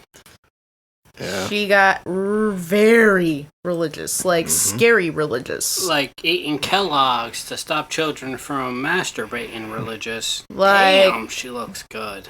Like, Yeah, one of her ex-husbands, like, he must have been, like, really good friends with her, even though they, like, split. She tried to, like, attack him and his children. He had her committed to, like, a psychiatric hospital. Yep, so she's been, yeah. She had been in and out of psychiatric hospitals for, like, over, like, the course of a good, like, 20 years. Yeah, she suffered from paranoid schizophrenia, Yeah. also psychiatric hospital, and violent mood swings, depression, and She once, like, got very violent with him, tried to, like, attack him. He had to call the police. Police came. so she was like a 1950s Amber Heard. So, in other words, he forgot to tell her his safe word. Very much so. Pineapple, sweetie, pineapples. This picture's here of her doing bondage with these guys, and yeah. There was actually also, like, this big scandal back in, like, it was either the 50s or the 60s, where this kid had, like, he either was killed or he committed suicide or something, but he was hanging, like, by his legs from, like, a tree when he died. Yeah. In the same type of bondage situation she had been in one of her pictures. Well, yeah, that's because all the blood starts to pool in your skull. Yeah. But Wow. during that time period, there were a lot of people who, like, got highly pissed off, and they're like, you know, comic books and Satan. porn and this and that, like, it's all, like, devil worshipping stuff, and, like, should our children really be, like, subjecting themselves to this and so on? And, like, she was put on, like, the stand in, like, the court case for it, and they're like, well, maybe he saw the pictures of you, like, doing this, and that's what happened. She's like, okay. Don't blame others for free will. Exactly. Why is it Satan always comes up? I'm kind of getting tired. Like, what caused you to do this? Satan? So you killed your kids because of Satan? Yep. Throw her in a Sam. fucking Yeah, there's- loony bin. Son of Sam. She's The got dog one- told me to do it. Yeah. She's got one hell of a life. I mean, looking at her Wikipedia, fuck, like her references, like they got it in film. Like there's a droid in Star Wars Episode 3 named after her. Quentin Tarantino's Death Proof. Rosario Dawson pays homage to her with her haircut. Comics, even like says Beyonce paid homage to her in the music video for Videophone. I mean, just like, there's a lot of shit. Like there's a planet named after her. She was like a cultural icon back then. Oh, she does look familiar because, like I said, Isn't Betty Boop supposed to look like her? I thought I heard that, but I don't know. I don't know either. Not really, I like, heard look like that. her, but I'm pretty sure she's probably based off of her. Yeah, in some, well, like, way, shape, or that's form. what I mean. Because But, like, one thing that, like, stuck out to me when, like, I looked up, like, what I looked up where Betty Page is concerned is one of the last things that, like, finally got her, like, committed and, like, taken out of, like, commission for a while. She had an apartment. She had a 70-something-year-old landlady who lived, like, below her. She went into the woman's bedroom, like, straddled her with a knife in hand, a bread knife in hand, and said to her, God told me to kill you. that sounds like a great encounter for me. And she gave her a freaking, like, Joker smile from ear to ear. My God. Stabbed her in the chest 4 times, lacerated one of her fingers, like... Well, here's the thing. If that woman was a devout, religious, Christian, she should have let Betty Page kill her in the name of God. I would have been like, well, Satan told me to do this. Right hook! Right hook! And, like, the woman, luckily, even though she was, like, 70-something years old, she, like, lived, and she survived. But she had, like, said to the cops, she's like, the last thing I remember her saying to me was, in the name of the Lord, I was told to kill you. That's some terrifying shit. Like, imagine opening your eyes and just hearing, God told me to do it. As somebody stabs you in the chest. Stabbed her in the chest 4 times, stabbed her in the hand 4 times. Actually, side note, Al, you ever seen a movie with Bill Paxton called Frailty and Matthew McConaughey? I don't think so. Fuck, you gotta watch that. That's Frailty? Frailty. Send me a link so I remember. Holy 'cause Christ. I don't remember. Susie, you remember that? Tonight I might watch you after, like, Ellie, you remember Frailty? basically the premise is like, okay, Matthew McConaughey it's modern times and he's showing flashbacks of him being a kid. His father's Bill Paxton, and his father keeps telling him that, like, there's angels out there and stuff and demons, and he wants him to, like, kill people because of the name of God and stuff. So, like, and as you're watching the movie, you keep thinking to yourself, like, his dad's saying that he sees demons and he's like he's a messenger from the Lord. So as Matthew McConaughey's getting older, he's basically helping his dad murder people in the name of God. And what's fucked up, as you're watching the movie, Bill Paxton's such a good actor, you're thinking to yourself, is he really crazy?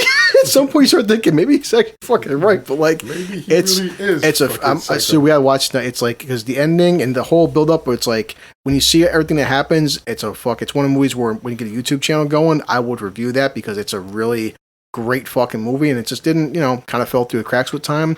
Came out in like the late mid-90s, but one of McConaughey's earlier films, and Bill Paxton, but Frailty is all about, it's like, in a trailer, he's like, son, he's like, you're not a demon, are you, son? And like, at one point, he like locks his kids in the barn and shit, and like, it's fucking... So a male version of Carrie without the telekinetic awesomeness. But he's raising his kids almost like Sam and Dean, because like there's two brothers, and it's like, but he's trying to raise his kids how to hunt people and fucking kill people that he sees. Only he can see them as demons. So it's like only he sees they're evil. And McConaughey's character is like, what the fuck's going on? Like, but as you're watching it, you start seeing things that wonder, like, I mean, maybe Dad's not crazy. Here's it's like, oh shit. Thing though.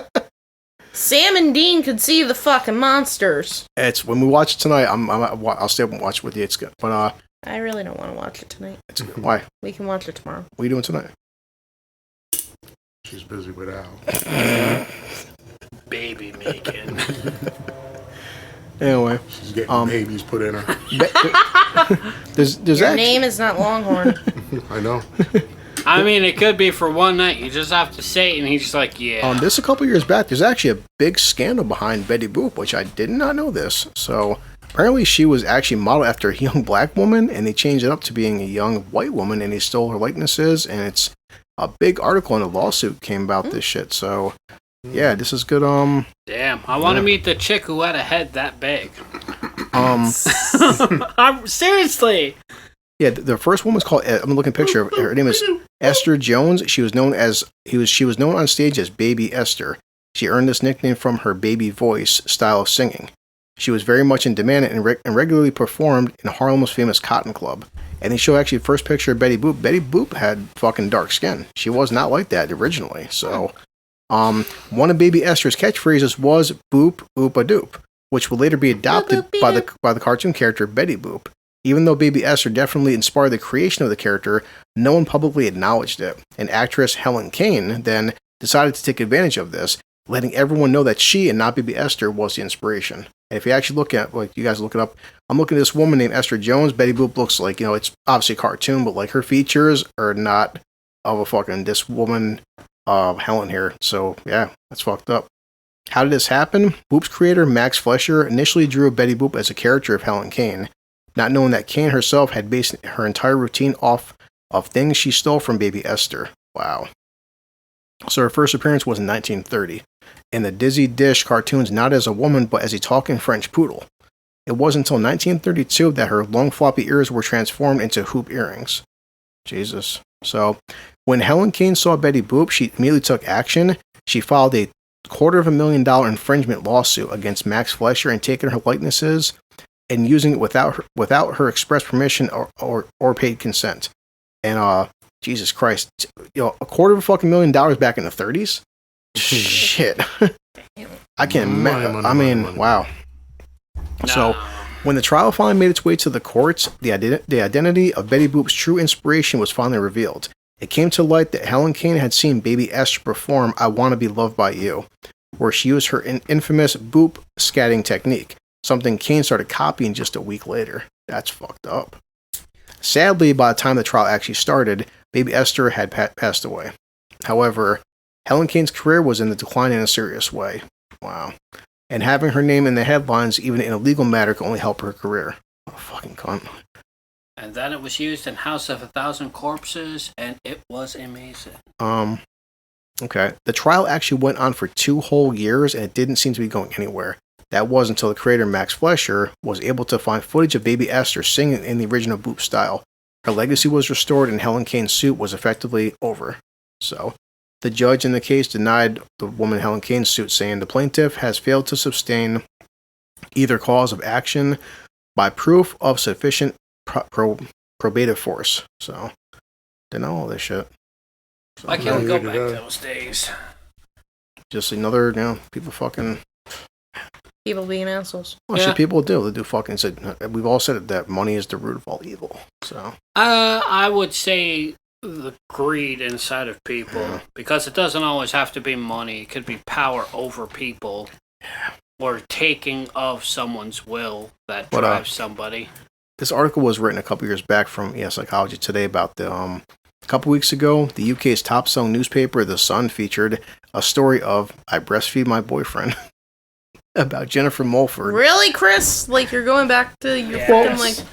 I mean, the funny part... He needs a girl who will feed him and then in her hands give him cookies. This woman took time off of her job to establish breastfeeding because with her boyfriend. Wow. Yeah, because her boyfriend is probably her little. Oh, yeah. Fucking A. He's probably, there's a word for guys like that. He's probably bitch boy. It's a long article, but... starts with a C and ends with a K. Apparently, they studied 2,000 participants, and the average age was males of 37-year-olds, and boy. But really trying to think of what that word could be. Boy, guys who like boobies.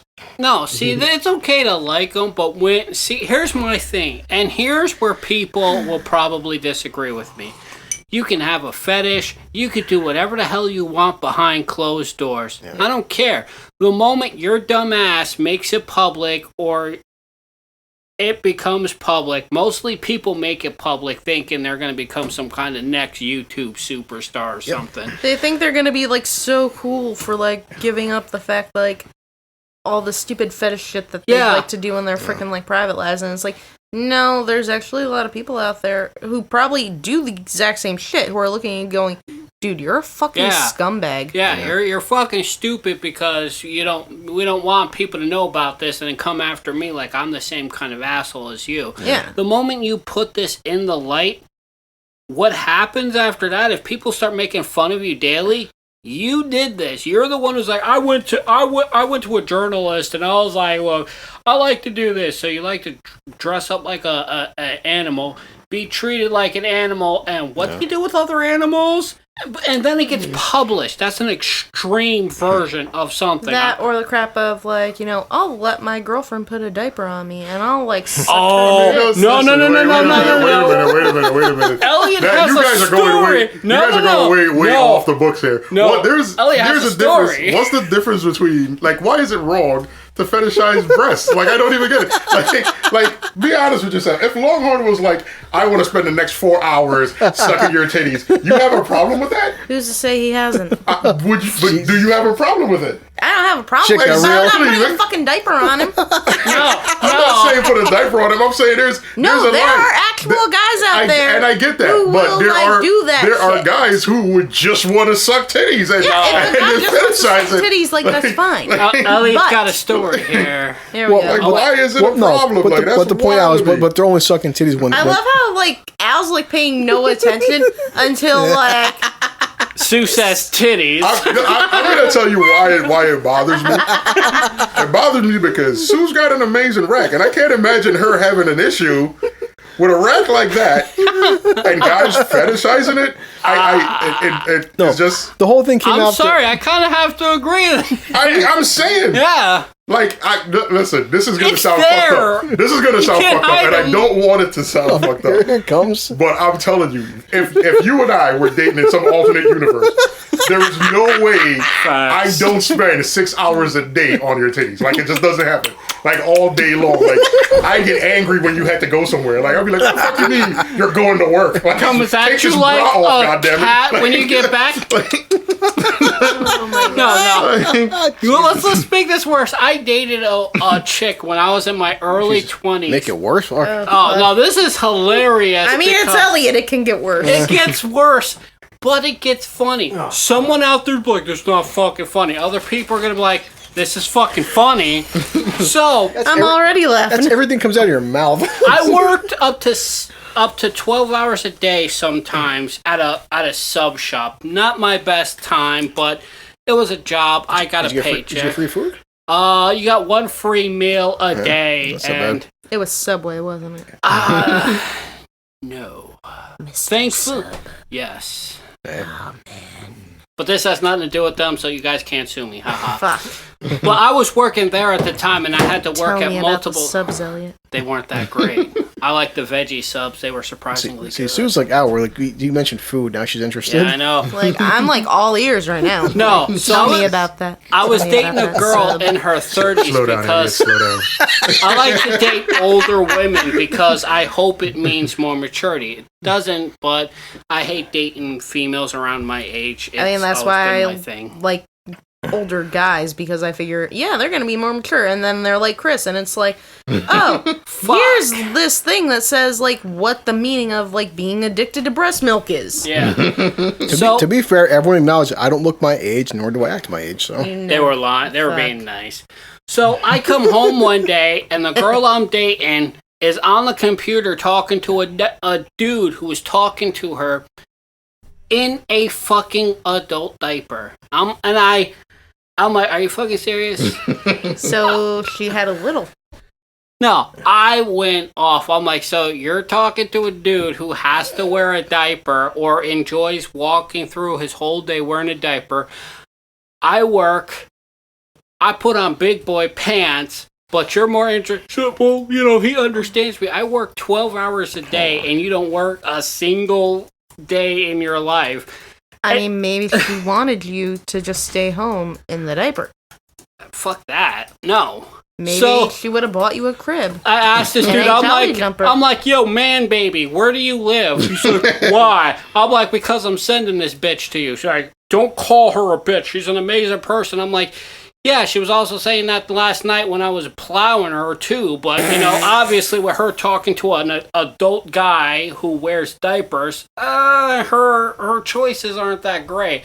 He gives me his address. I'm like, good. Tomorrow you're going to go there. Oh, but I'm so sorry. I'm like, no, you want to date a dude who wears diapers all day long instead of clothes. It's like, so I sent her there. She's like, yeah, dude, it's terrible. I have to change his diapers and and I have to wipe his ass too. And I'm like, well, bitch, you should have learned not to.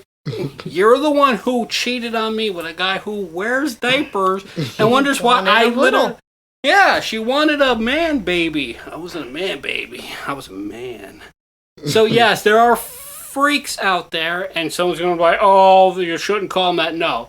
Who go around all day wearing diapers, wanting a woman or a man, maybe someone who identifies as an animal, to change their diapers. Or an wipe- adult that identifies as a 6-year-old. Yeah, an adult that identifies Jesus Christ. as a toddler. I mean, so can that we get people someone can- who's gonna identify as a cactus and like just be like the biggest prick on the face of the planet? I'll do it.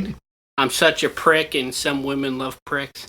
But yes, so I've actually had experience with that, and it's utterly hilarious that there are people who take it to an extreme where they literally want someone to change their diaper, wipe them down and all that, and even burp them. So this shit happens. Bottle feed them, put them in a crib, get them Maybe. toys, all this shit. Yes, and I've dealt with it, and I was so pissed, but then I mocked her every time she messaged me. This is hell. I'm like, well, go have fun with your baby. I should never have done that. I'm I like, could yeah, never but be in now a I'm relationship baby. like that. Yeah, go. I mean, you would have to. I swear, I feel like every time somebody has like a really weird fetish, it's something that happened somewhere along the line in their life that Yeah. triggered it, right? And you would have to have experienced some type of trauma that makes you want to live your adult life as a baby. Like, and really be into it. Like, you don't talk, you wear a fucking diaper, you got a pacifier, Or you you wear a talking bonnet. like baby talk. God, that would make it even worse. Goo gaga, man, baby.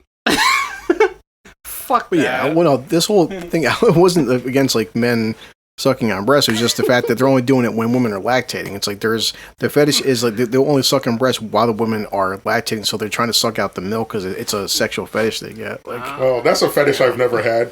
Or use like a weapon, squirting other people coming in the house. But let's be honest, how far is it a stretch to go from liking to suck titties to liking to suck milk out of titties? Like, there's not a far stretch there. Like, I would prefer the first, not the second. I mean, like, holy shit, you're pregnant. When did that happen? I feel like it wouldn't matter to me. Like look at Sue's just like rolling her eyes, like Sue's gonna throw up in a minute. Yeah. She's like, "You fucking men are pigs." Men are disgusting. I need to go have a cigarette. It's just like the reality. Like, if you like titties, you like sucking titties. How far is it? Like, if you're married and your wife is lactating, you're not gonna suck her titties because she's lactating. Like, that's insane to me. Like, I'm gonna have one and the baby's gonna have the other.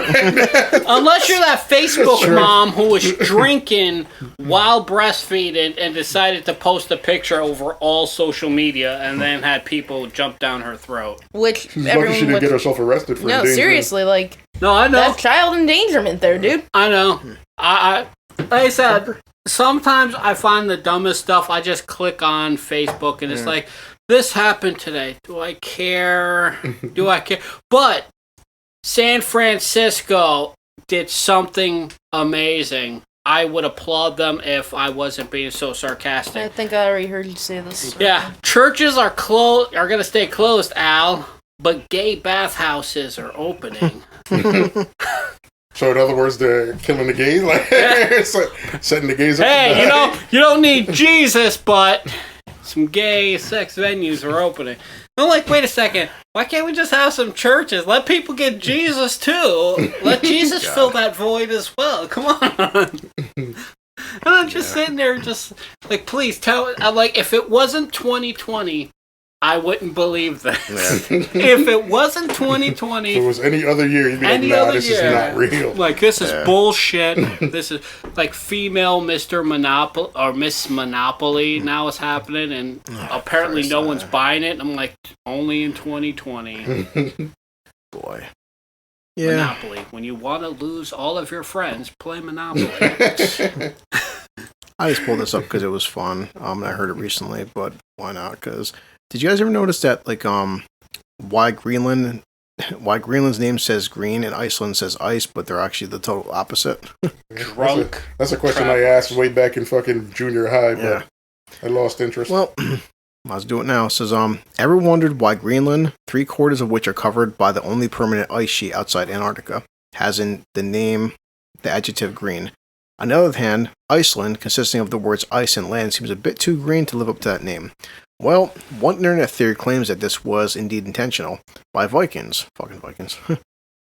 They settled in Iceland. They considered the island habitable, so what they did was they named it Iceland, hoping that the name would be enough to discourage other European peoples attempting to make their own settlements. They named Greenland to achieve quite the opposite, so they didn't care if anyone was willing to colonize the iceberg in the freezing ocean. However, this is a highly unlikely theory. The original trolls. Yeah, really. I love that. Well, the investigation was conducted by National Geographic, in which the magazine went deep into different chronicles and sagas together with modern scientific facts. First of all, the Vikings are quite simple. The newly discovered territory would most likely be named by combining the word land with the first thing that was noticed upon arrival. For example, Leif Erikson named the Canadian East Coast Finland, as he saw wild grapes growing near the shore. As for Iceland, according to the sage sagas of Icelanders, which chronicles the country's history from the 9th to the 11th century, the Norse explorer called Natador was the first to reach the island in the middle of the Atlantic Ocean. What he saw there was snow, so he named the place Snowland. Okay. But the reason why Iceland bears such a grim name today is related to the island's next colonizer. I can't say this guy's name, but Vigord, whatever, son. But his trip from the mainland was marked by the loss of his daughter, who fell from the boat and drowned in the sea. Soon upon arrival, the livestock he brought with him died. According to the sagas, the string of fortunate events was crowned from when he climbed a nearby mountaintop from which he observed a ford laced with icebergs. Depressed and enraged, he christened the country Iceland, a name that would stuck to this day. Kind of a weird thing. Sounds overly dramatic. Yeah. Greenland was discovered in 982 by Eric the Red. I remember, I've heard that name throughout history a lot of times. So he was father of Leif Erikson, landed on the southeastern part of the island. Today we can determine through the analysis of ice cores and mollusk shell data that in the period between 800 and 1300 AD, the average temperature of Greenland was significantly higher than it is today. Wow.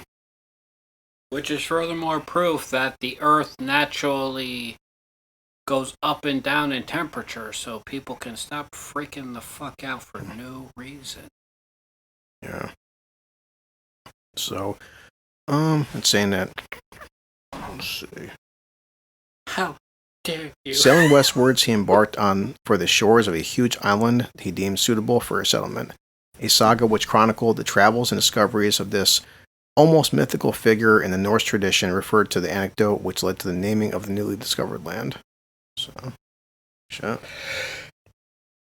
But, yeah, little news stories. I'll put this one last because it's kind of like, oh boy, it's dramatic and fucked up. And what happened is last night I was trying to go to bed and couldn't fucking sleep for some reason. And it was about midnight, and this happened. Like, you know what? Let me just pop on Twitter, just see if anything funny I can find for today. And I found this by this guy Eric July. Oh, this black dude that I check out because he just does comic book videos and stuff. But he said a fan sent him this, and I clicked on the link to see what it was. And it's not us getting fucking political by any means. And we've all said this before, that when people fucking die, I don't give a shit what the color this person is, what the gender, what the age. People dying. I don't give a fuck. It's horrible. But boy. So this happened back in May. And the thing that I guess some people are upset about is that the way this guy died. But this guy was named Ryan Whitaker. And I watched the video. There's two videos right now. There's a 4-minute video that was cut up. And this was on YouTube by the Criminal Justice Department. And the 7-minute video, the actual police body cam footage. I watched the 7-minute video. And it's fucking brutal. It really is. But basically, the story was Ryan Whitaker, white dude, like it matters. But that's nowadays how things are. You gotta fucking ask that question. But one of his neighbors called the cops, saying that there was domestic abuse between him and his wife or girlfriend. It keeps getting fucking muddy. I don't know why they don't just say fucking wife or girlfriend. They say both. But anyway, so he was playing video games, PlayStation 4, and somebody fucking called, said he was beating her up. He wasn't. So cops show up at like 1 a.m. and they fucking pound on the door, say, hey, it's police, and he doesn't hear them. Police again. So he opens the door. Now this is in Phoenix, Arizona. Had his shirt off and was putting the gun, he had a gun in his hand, because 1 o'clock in the morning, people were fucking pounding on your front door. You're in Phoenix, Arizona. You're not sure what to think. So I watched the video. The one cop puts a flashlight directly into his eyes, a blue flashlight. He blinds the shit out of him. He goes, oh, he didn't realize it was cops. He goes, I'm sorry. He puts his gun down. After he puts his gun down, he puts his hands up. They fucking light him up. So, wait, I think there was a video before I had it up here. I just think posted he was it. playing Banjo-Kazooie. Yeah, that's what they're saying. And his neighbor swatted him. That's what that term they're using. So it's just really bad. And I watched the video fucking twice, and of course his wife comes out screaming, what's going on? What's happening? And I'm watching the video where she's crying to the cops, saying like, can I go touch you? Can I go to him? And they're saying, no, you can't fucking go near him. And she's like, why'd you shoot him for? And well, he had a gun. She's like, and we said police. She's like, he didn't hear you say police. We didn't hear you. You guys are pounding on the door. So they shot him in his fucking back. He was lying on the freaking ground as he's moaning and dying, and she can't go to her fucking husband. And of course he dies on the way to the hospital. So what was just scary about the whole situation, guy just fucking turned 40. I just turned fucking 39 3 days ago, and was literally sitting at home playing PlayStation. His wife made him some nachos and salsa. They were on the TV. They were on, the couch, and just here bashing at the door. Walked, hey, what's going on? And I said, I watched the video. He had the gun behind him. What's open the door? What's happening? Oh, it's cops. Puts the gun down. Puts his hands up. It's like, and people were flipping the fuck out. If you put the gun down, put your hands in the air, then you lit him in the fuck. What was the gun was up? Fuck, guys. So, what's sad was this. So this happened back in May. The footage was at least 3 weeks ago, back in fucking on YouTube, and like people were saying, like it's fucking out August friggin' 7th and shit. So I've never heard, except for a random person on Twitter, and this is what people say with the fucking media and shit too. I didn't hear a single thing about this, and I did read up on his family. Yeah, because like Al said before, talked about this a couple months ago when that guy Tony Tippa died. It's like, why wasn't anybody doing anything, saying anything? His friends and families were supposed to go just go ham on the internet, exactly, on the news feed, or everything. What happened is his this, because right here it says Ryan Whitaker. Anybody can look it up later. What happened to him? But it's Arizona man. His family put up a online petition, so the officers haven't even been arrested. So that's what pissed a lot of people the fuck off. I hope the guy that called it, they go to his house, beat him with nightsticks, and shove one up his ass. They put a petition up, his family, on change.org. They've got 9,000 signatures for at least the arrest of the officers, and this is, from yesterday, they haven't been arrested or charged for murder, and they've got over almost 10,000 signatures. His family has even made a Facebook page. It says, Justice for Ryan Whitaker, and it's just like his life, his wife and everything, all the fucking body cam footage, and so his family has gone out and tried to fucking petition signed, and both these fucking cops haven't even been charged for fucking, and the body cam shows them brutally fucking murdering this guy, and it's like I said, it's like, and I didn't give a fuck what the man's skin color was. They're gonna say the same thing they said when they killed that kid in a Walmart. They're gonna say, well, when they were called, they were under the impression that there was a dangerous situation and whatever. And they're gonna say, because this is it. Whenever a SWAT is involved and they come to they come to any location, they're at the point where they come to take somebody out. Like normal police are the ones that try to negotiate or whatever. Yeah. SWAT team is involved, they come to kill. So it's like when I don't know. Yeah.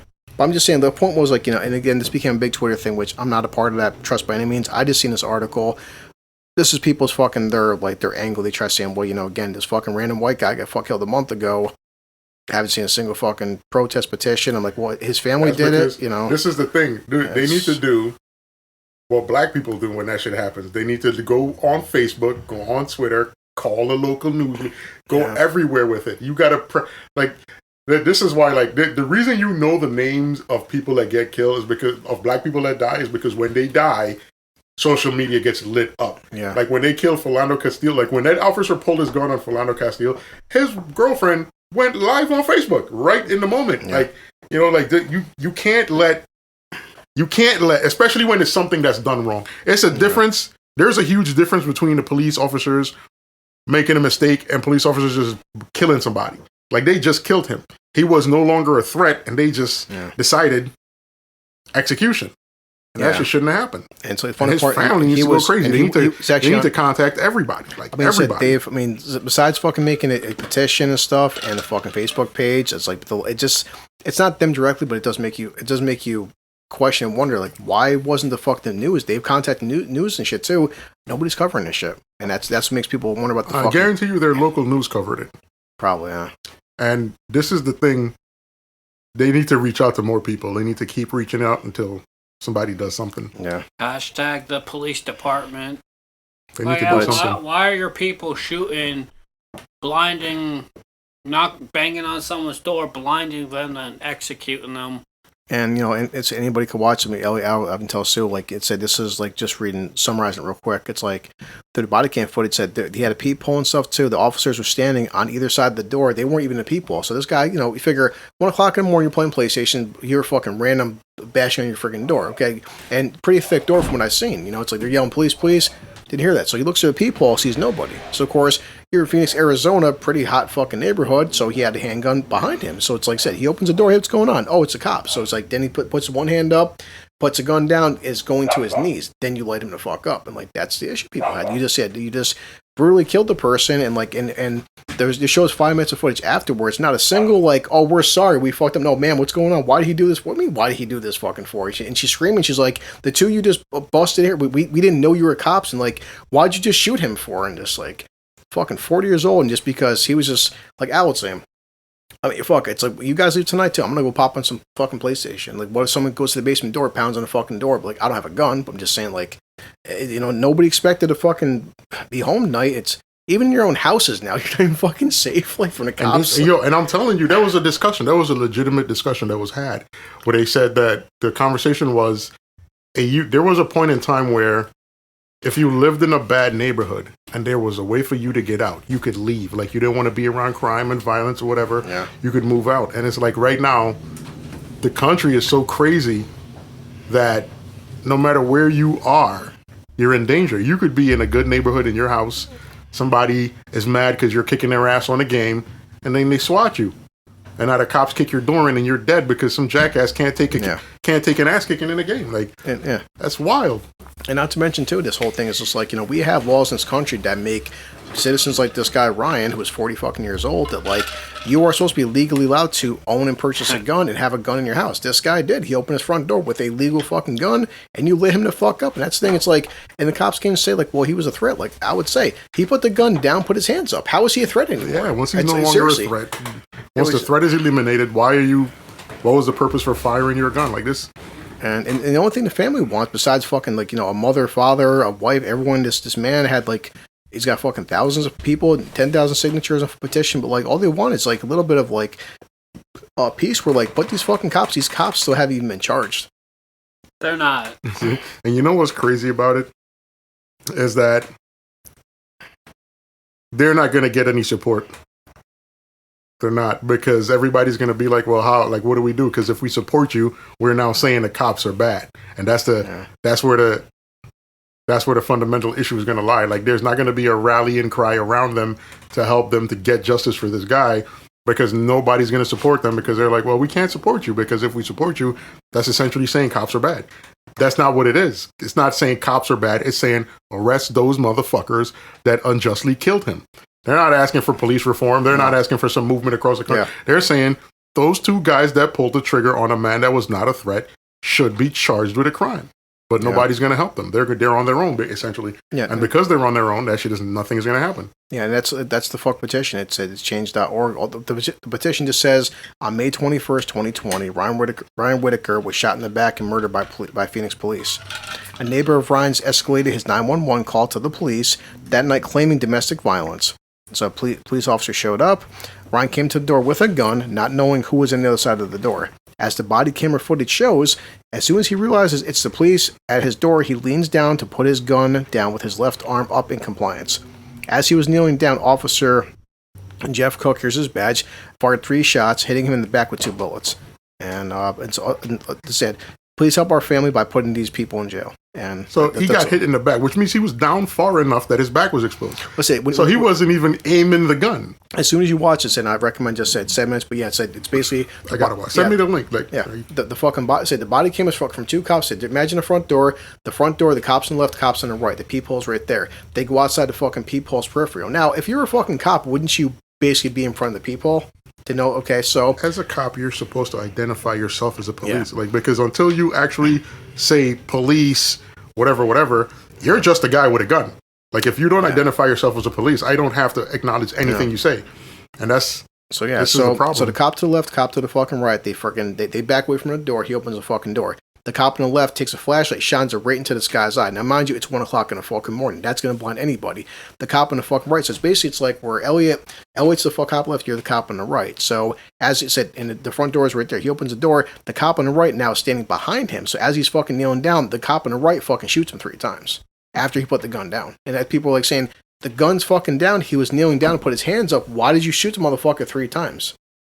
And that whole flashlight in the face is a stupid fucking tactic by police. Whoever is teaching police to shine a light in somebody's eye so they can't see is fucking stupid. You know why? If I feel like I'm in a dangerous situation and I have a gun and I can't see because some jackass is shining a light in my face, I'm going to open fire to protect myself. And I'm not even going to wait or hesitate. I'm not going to assume you're a cop. I'm going to start shooting. It's a dumb tactic. And stop teaching the cops to blind motherfuckers with a flashlight. That's dumb. And hopefully got a fucking lawyer too. And like all 3 of us was now Susan's back. Also, find out the fucking asshole who made the phone call in the first place. And that son of a bitch needs to fucking get some jail time too.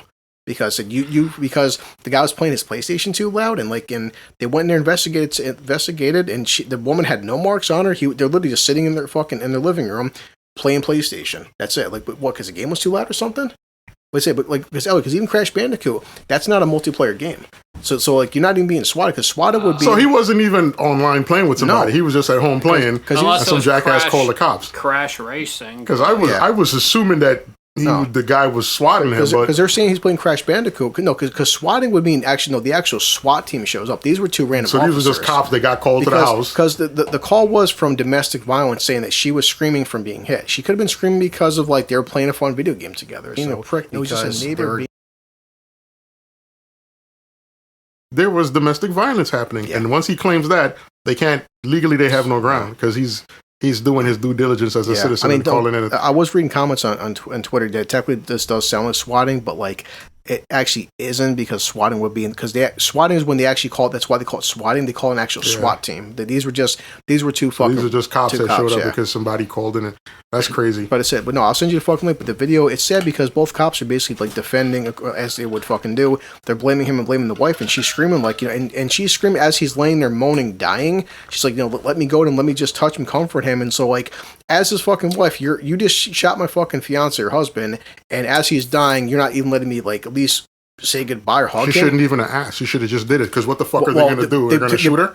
Probably. I don't know. In that situation, if he put down the gun as clear as day, and they shot him in the back. If they would have shot her as well, they would have fucking been crucified by now. Because there was no way they could have justified it. She's not holding a gun. She's not going for a gun. She's trying to comfort her dying husband, and you kill her. Fuck it. I'd be down there fucking chanting for that family.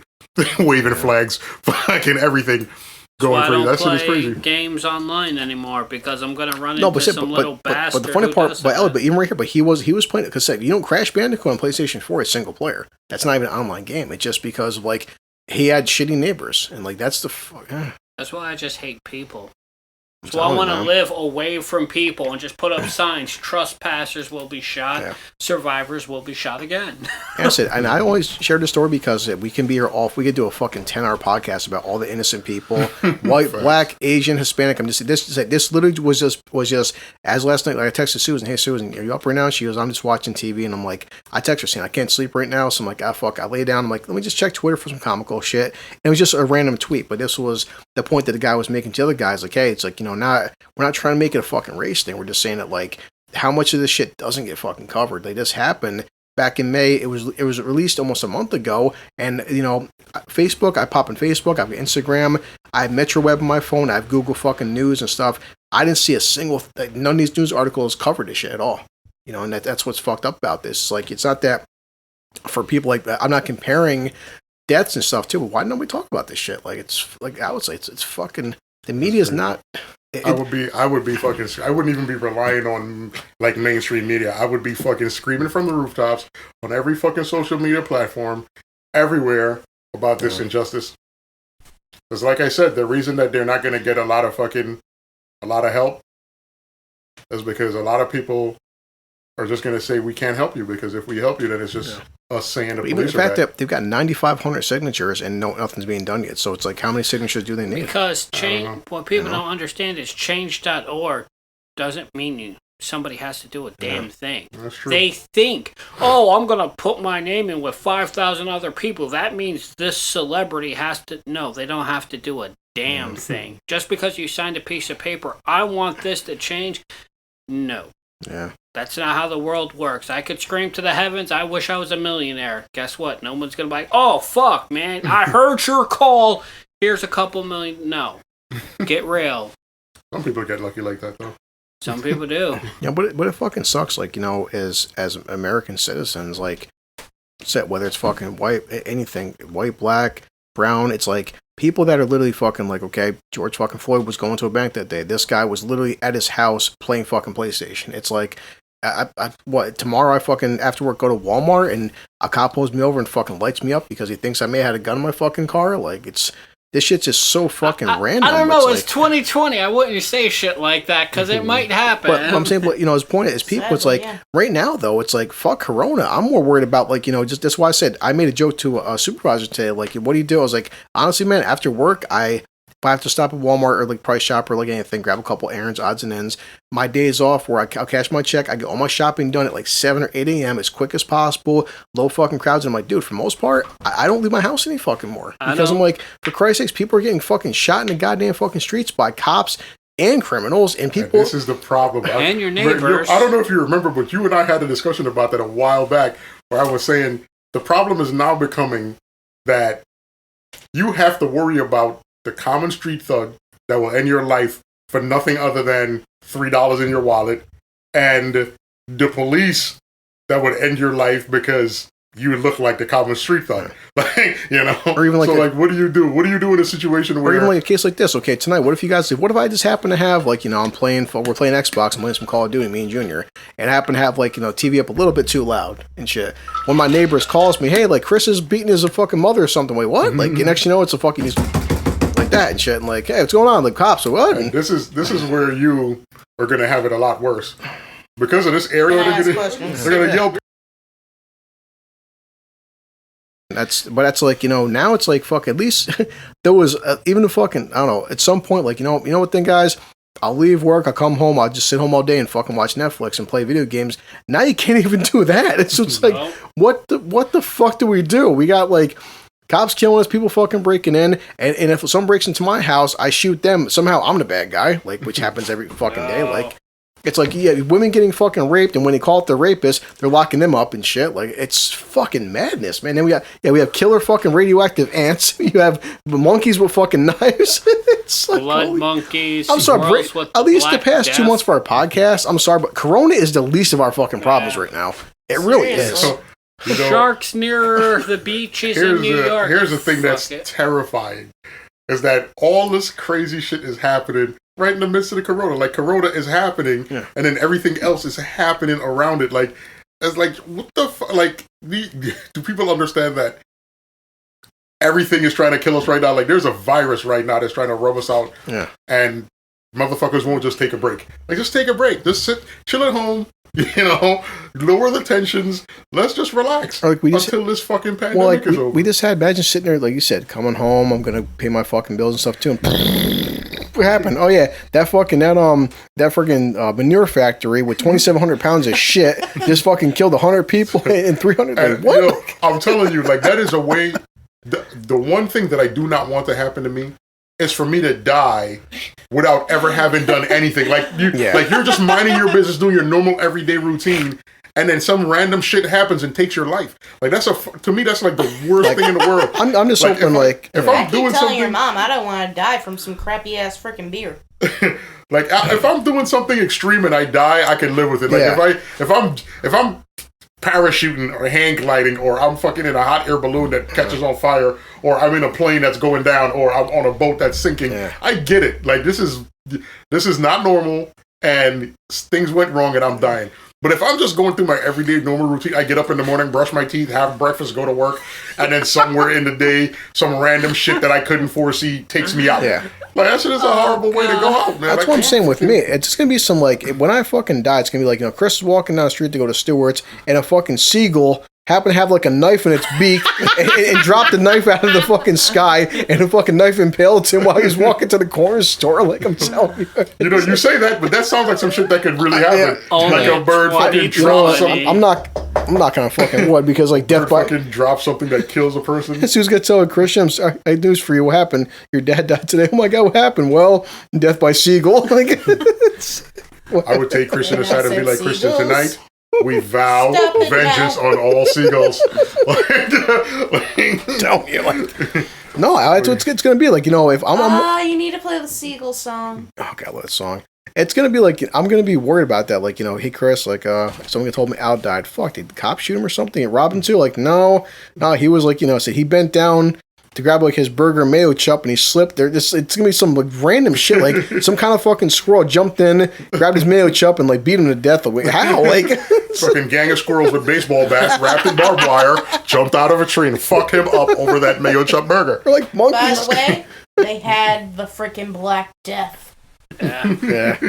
Gophers. They all had bubonic malaria. I'm reading articles where I'm reading articles where fucking, like, you're a tourist, you're going to take your kids out for a nice day at the park, go out there, next thing you fucking look, you hear that noise behind you? What's up with the kids? And dad, what's going on? Son, behind me, there's about 14 baboons with fucking machetes coming at us right now. Like, how fast can you run to the car? It's like, not fast enough. It's like, son, I'm going to tell you something that you're not going to believe. There's a pack of baboons with AKs right behind us. If I'm ever out with, like, say, Laura and her kids, or you with Christian, or Jamie with Wyatt, or me and you and our kids. Fuck off, Al.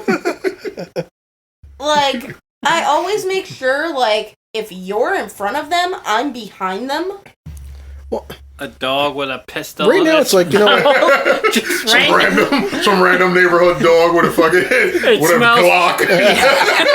It smells like it's treat at the freaking neighborhood. Yeah, kids. it smells like it's treat, so it's attacking the thing and just shoots everybody. Like, we've seen fucking videos in this podcast where you got fucking monkeys stealing blood, monkeys driving fucking scooters, monkeys now with fucking that one baboon had a chainsaw in his hand. How does a baboon hold a chainsaw? Well, they do have thumbs. You know what? It's not even the fact that he could hold it. Like, what is the scenario that led to a baboon owning a chainsaw? Like, how does that even? This motherfucker was like, "Fuck it all, I'm out." Yeah, I'm telling Mom. She goes, "Fuck, hey, look, Chris, the dog from the backyard. Next thing the dog's wagging his tail, and there's a fucking flea that jumped down the fucking squirrel back there that the dog killed. But the flea had the bubonic plague, and then the fucking dog calls her mom, and she's got the fucking plague. She walks into the house not realizing she has the plague and spreads it to the family. Yeah. Family goes to work normally, not realizing they have to spread it to coworkers. And coworkers infect the city of Albany. Yeah, Albany, New York has 25,000 cases of fucking the Black Death. Like, you mean Corona? No, not Corona. The fucking Black Death. Like, what? Like, bring out your dad. Like, seriously, who the fuck is playing Jumanji this year? I'm telling you, man. I'm asshole. I swear to God, fucking 2021.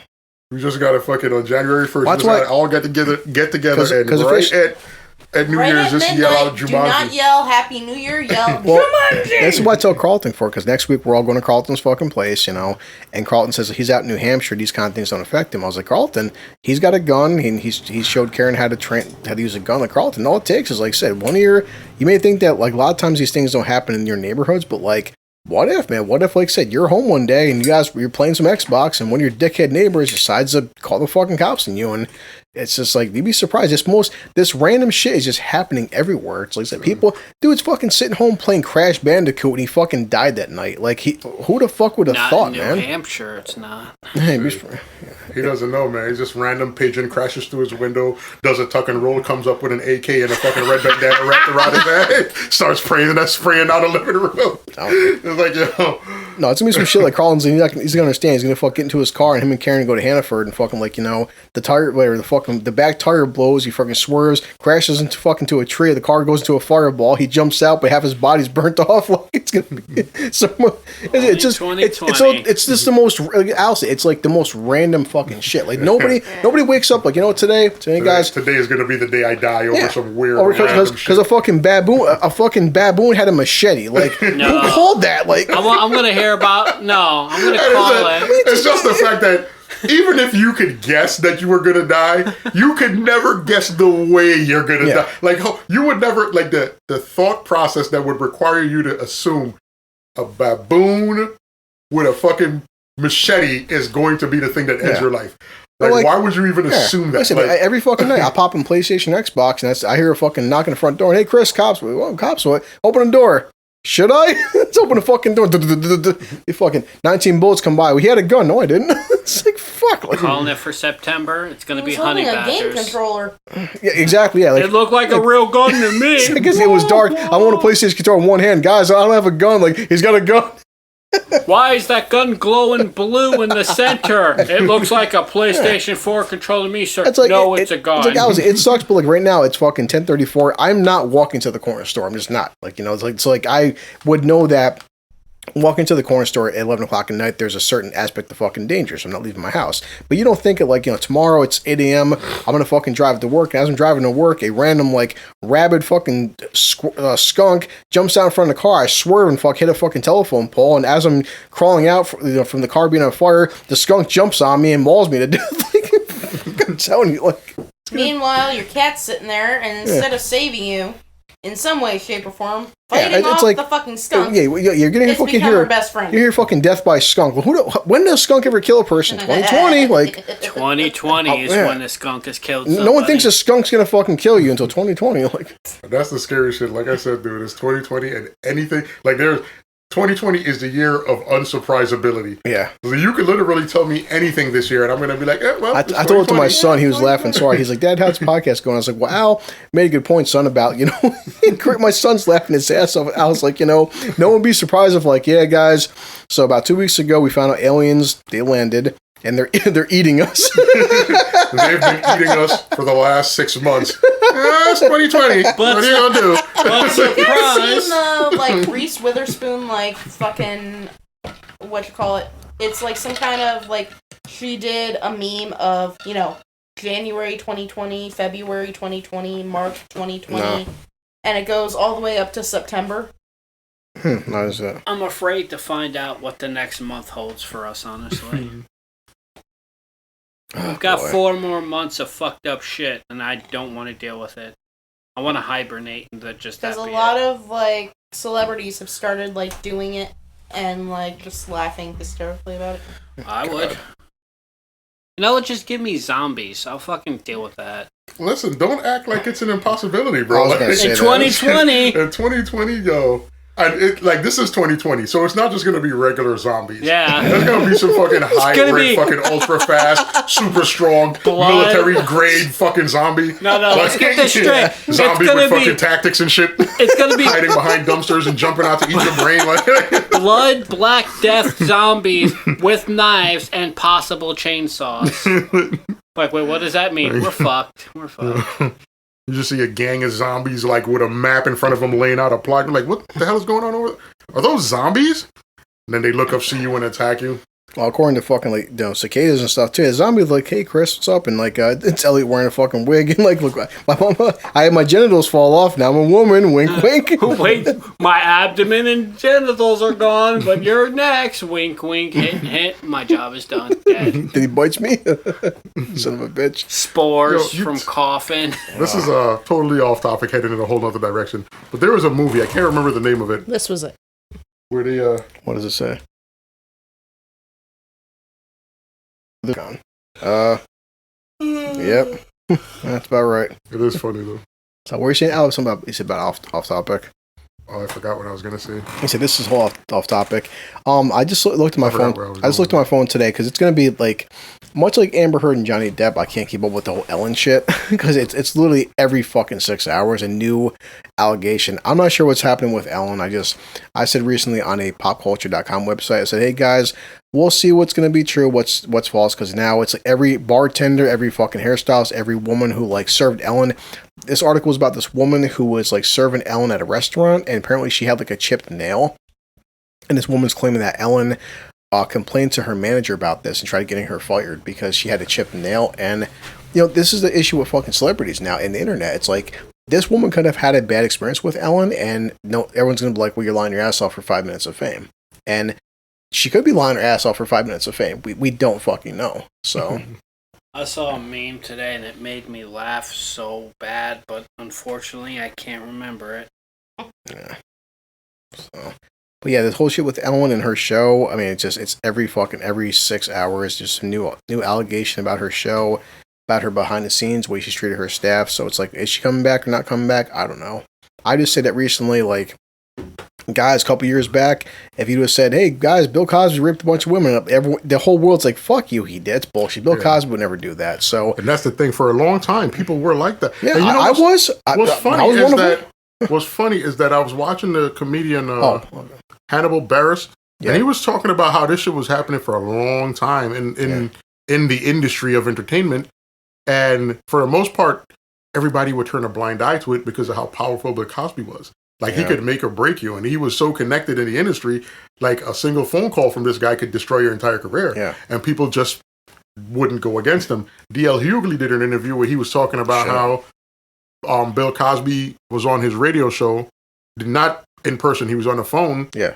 And he was yelling at him about, Bill Cosby did this whole spiel about how he doesn't like the fact that DL uses the N-word so much and all this other stuff. And DL said, well, with all due respect, nobody has ever accused me of rape, right? And no matter what Bill Cosby said, he just kept throwing it in his face. And then Bill Cosby told him, if you think this episode is ever going to air, you're wrong. And he said, DL was like, whatever you want to think, I'm going to make sure this gets out. It's like 20 minutes later, the execs walked down right into the fucking radio room and told him, delete the tapes. This is never going out to anywhere. Holy shit. Like, just like that. They would have they would have rather tanked his career, DL's career, than take on Bill Cosby. That's the kind of power he wielded at the time. And it's crazy because he wielded that kind of power, people were just like, just let it go. Yeah. And it's like you hear those type of stories and you see those type of things. You hear interviews like from different people that, had been around Bill Cosby and had seen shit happen. And it's like, for somebody like me, for like us, who we're not in the industry or connected to the industry, it's easy. We hear that shit and it's insane to us. It's like, Bill Cosby? No way. Get the fuck out of here. But then there are other people who are like, nah, we heard that. That happened. Like, there's been many women. Yeah. And when you hear the amount of women, you have to acknowledge, like, this many women aren't just going to come out of nowhere. Yeah. Like, this dude is a fucking serial rapist. Like, he's a fucking monster. Yeah. Like, and he's worked hard to gain every day of jail time that he's gotten. Like, and I feel like, me personally, I'm like, in the beginning, I was like, nah, they're trying to take Bill Cosby down. This is something else and whatever. Course, yeah. I was defending Bill Cosby until the numbers just kept getting bigger by fucking girl number 20. I was like, this dude is a fucking monster. Well, that's the thing. It's like if one woman or two women accuse a guy of fucking rape, we have all seen that they could be fucking lying. Yeah. But like you said, then you start seeing 12 and 20 and 34. The thing that makes it particularly interesting is when like these women aren't connected to each other. Yeah. It's not like they're fucking friends or know each other or even work together. It's like random women that just interacted with him at different points in time that all came out. Girls were like, wait a minute. Yeah, that happened to you. That happened to me as well. Yeah. And I'm like, fuck. Like that dude is fucking crazy. Yeah. But that was my freaking point though. I was just like saying, it's like how often said, if you would have asked any fan, because over the past, like my lifetime, your lifetime, all four of us, like, Bill Cosby was America's dad. He was fucking perfect. He was a comedian where Bill Cosby was preaching to other comics, like, you're swearing too much. Like, I'm telling you, like people have stories. I remember he was at a college, I think the same college where he had gotten his honorary fucking whatever, his honorary PhD or whatever they gave him. And he gave this speech. He was like, "Oh, guys need to pull their pants up, and guys need to stay in school and stop blaming people for what you could achieve on your own." And everybody was like, "Yo, it's a good message. Like that's a positive message to give to the youth, to tell them to like, struggle and achieve on your own and stop blaming people for holding you back when you could make what you." And then you hear that message, and then you realize like the same guy that gave that message was raping women the whole time. Yeah. Like, how fucking dare you or not to mention, criticize anybody about anything? I think Bill Cosby, you're a fucking rapist. As well as, like, I think Bill Cosby did a shit ton of charity work, too. And that's the shit that made it crazy. Is like, when you consider all the good he's done, and you think about he's also raping women, it's hard to say he's a rapist, but he did a lot of good. Like, I watched that Dave Chappelle's stand-up, and I always think about it. I'm like, I can't separate it. I can't go one without the other. I can't say, he did good, but he was raping women. Like, in my head, no matter what the fuck you did that was good before, it's all overshadowed by the fact that you are a fucking rapist. Like, you have been drugging women and having sex with them against their will for fucking decades. Like, nothing you've done means anything now. Like, your family has now got to live with that stigma. Like, that shit is crazy. Okay, like, we can spend all day in this, but I'm just going to pop in one article real fast about this, because I typed in Bill Cosby charities, like, just like Harvey Weinstein they're mentioning. This is from... Fuck Harvey Weinstein. He's a fucking other monster. Oh, yeah. That motherfucker. But this article is a prime example where it's like, forget it, no thanks. This is from the NewYorker.com, and this is like saying Harvey Weinstein, Bill Cosby, and the cloak of charity. And this is the thing too. It's like people say, "Oh yeah, Bill Cosby, Harvey Weinstein, they're great stand-up guys. They can never do this. Look how much money they've given to charity. Look how much Bill Cosby's helped out young black people. Look how much Bill Cosby's like." And there was a persona where it's like, yeah, he was like, Bill Cosby was the fucking black version of like Mr. Rogers. It's like, it's like Bill Cosby could never do this shit. I was one of them. It's like all four of us were. It's like people are like, oh, two women accused Bill Cosby of rape. And you're like, bullshit. That can't be true. And like, then he admits it, and your mind literally explodes on itself. Okay. From the New Yorker, one paragraph just says that Bill Cosby was particularly hailed for his largesse in the 1980s when he paid college tuition for students in need who wrote to him, created scholarships, and gave broadly to causes connected to African Americans. The donation that cemented his status as a minor deity among African Americans came when he and his wife, Camille, donated $20 million to Spelman College in Atlanta in 1988. At the time, it was the largest single donation ever given to a historically black college. The fact that Spelman is also a woman's college seemed to certify Cosby as a man whose credentials as a humanitarian were beyond impeachment. Amid the swirling controversy over Cosby's behavior, the college terminated a professorship endowed in his name and returned related funds in 2015. But that's just one example where Cosby, a black man who gave to a black college, a woman's college of $20 million fucking dollars. This man's a goddamn saint. And that's the thing. You know what? You know why they have to fucking give that money back and separate themselves from him? Yeah. That's because you just got $20 million from a fucking rapist. Yeah, but and that's the thing. They can't separate that. But then back in 1988, though, they didn't know this shit. So exactly, this was the brand that he built up. Because he branded himself as Mr. Goody Two Shoes, and everybody bought it. Like everybody wanted to believe that. Like everybody, I fucking bought that wholesale. Yeah, I was on board with that. Like you couldn't tell me anything about Bill Cosby, and then I have to fucking swallow the fact that this man was a fucking monster, and that's the shit that makes it. That's the shit that makes you hate him more. Like, it's like you feel like you've been lied to, right? That's the thing that makes it even easier to be angry with him because of all the fucking negative shit that as a black man you already have to deal with. You looked at like somebody like Bill Cosby as like a beacon that black people don't have to be a stereotype. Exactly. And then this motherfucker does this dumb shit. Like, you know how many people fucking relied on him as a fucking symbol. Like, and he just fucking shit the bed on that whole I said ordeal. that back in social media, maybe, I don't know, 8-9 years ago. I just, like you were saying, Al, I mentioned this in a comment. I read the article saying Bill Cosby was going on colleges telling young black people, hey, guys, stop blaming white people for your fucking problems. Go to college, pull your pants up, be respectful. He was, like, teaching all the morals to, like... All the shit that you want to hear from black men. All the shit that you want black men to tell young black children of all neighborhoods, right, in America to, like, fucking... be better, do better, you know, like don't fucking fall into the gaps of, you know, social norms and whatever cliche they expect of you.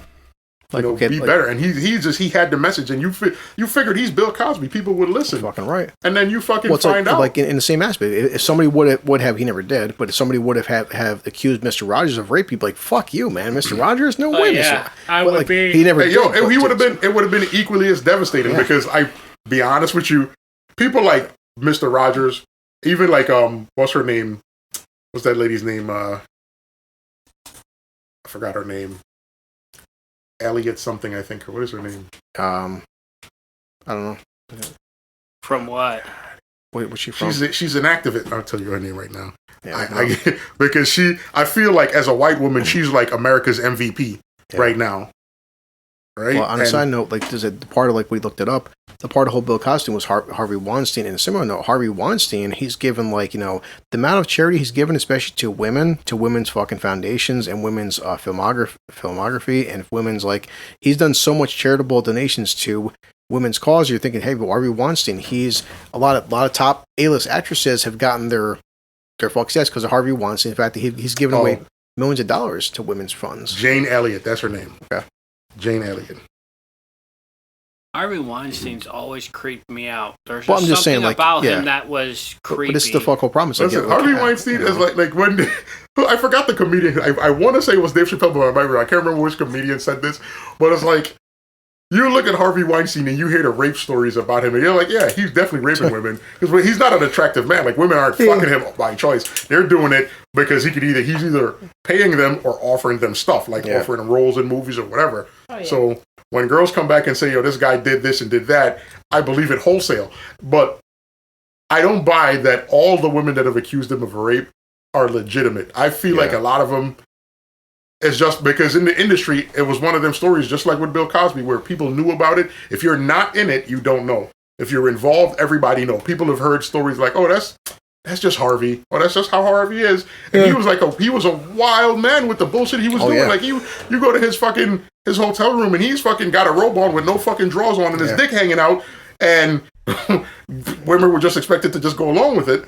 And I'm like, that's crazy. But at the same time, if you've heard the stories, you've heard the rumors, and you know the shit that he's doing, and he calls you up to his room at 3 a.m., you understand what you're walking into. So don't walk into that shit and then pretend, Yeah. oh, well, oh, no, this guy's... Nah, you knew what it was. Like, I get that some of them wanted to turn it around to be like, well, I have definitive proof that he's this type of guy. Yeah. But there are countless women before you that had definitive proof. I didn't get them anywhere. I guarantee you right now, there's actresses right now we can name off, which they probably wouldn't admit to it, but there's some women that are probably, their net worth is worth like $100 million or more. And they've been in fucking like 10, 15, 20 movies because of like, hey, Harvey's calling me at 3 a.m. and he show up and stuff and he's like, hey, pulls off that fucking robe and like, fucking swallow me down and you can be the next big thing. And they did. Like some of them did it. Like, and you know what? And I say this, and I know I'll get a lot of flack for this, but this is genuinely how I feel. I don't expect everybody to agree with it, but a woman that sleeps her way to the top, I don't have an issue with it. If a woman is willing to use whatever asset she has, whether it's her intelligence or her sex appeal or whatever, to get to where she wants to be in life, I do not have a problem. I know a lot of people do, and that's fine. I'm not saying that I'm right or you're wrong. I'm just saying, me personally, no problem with it. My thing is, when you try to use your feminine wiles and it doesn't work, and then you come back later on and you're angry about it. Like he had sex with me and then my career isn't going anywhere. Or I gave him fellatio and I didn't take off the way I wanted to. And now you have a problem, so you come back and you cry, harassment. Like, that's my issue. Yeah. Just because shit didn't work out the way you wanted it to, don't come back now and make it look like this guy did some crazy shit to you. You participated. Like, there are some girls that were genuinely harassed, but some girls genuinely participated, and then when things didn't pan out, they got upset, and then it became, oh, this guy did this and this guy did that. Well, it's like anything, Al. I mean, we talked about this, like you were saying, Toy Jr. would even say with the whole police issue, but like with the Hollywood industry. At my job right now, it's like, people don't get with Hollywood. It's that these actors and producers and fucking makeup stylists, what people don't get, like after a movie we've seen with Marvel, you watch the end credit scene, but there's a whole 15 minutes of like names and stuff. You don't get like how many 10,000 people it takes to work on a film. Simple as that. From the lighting directors, makeup artists, blah blah. We could spend all day about that. But it's a point that if shit's going on, these people, they're not doing this shit for free. These guys need fucking money. Now my job, I for the most part feel like kind of trapped at work and I need a fucking paycheck on Friday. And if I were to see some kind of like shady shit going down, I'm like, okay, here's the question. It's like, if this is affecting somebody that's not me, I could like, I'm telling myself that if I try to save you or help you out, it's not affecting my life directly, but like I got bills to fucking pay. I got a mortgage. I got like, a car.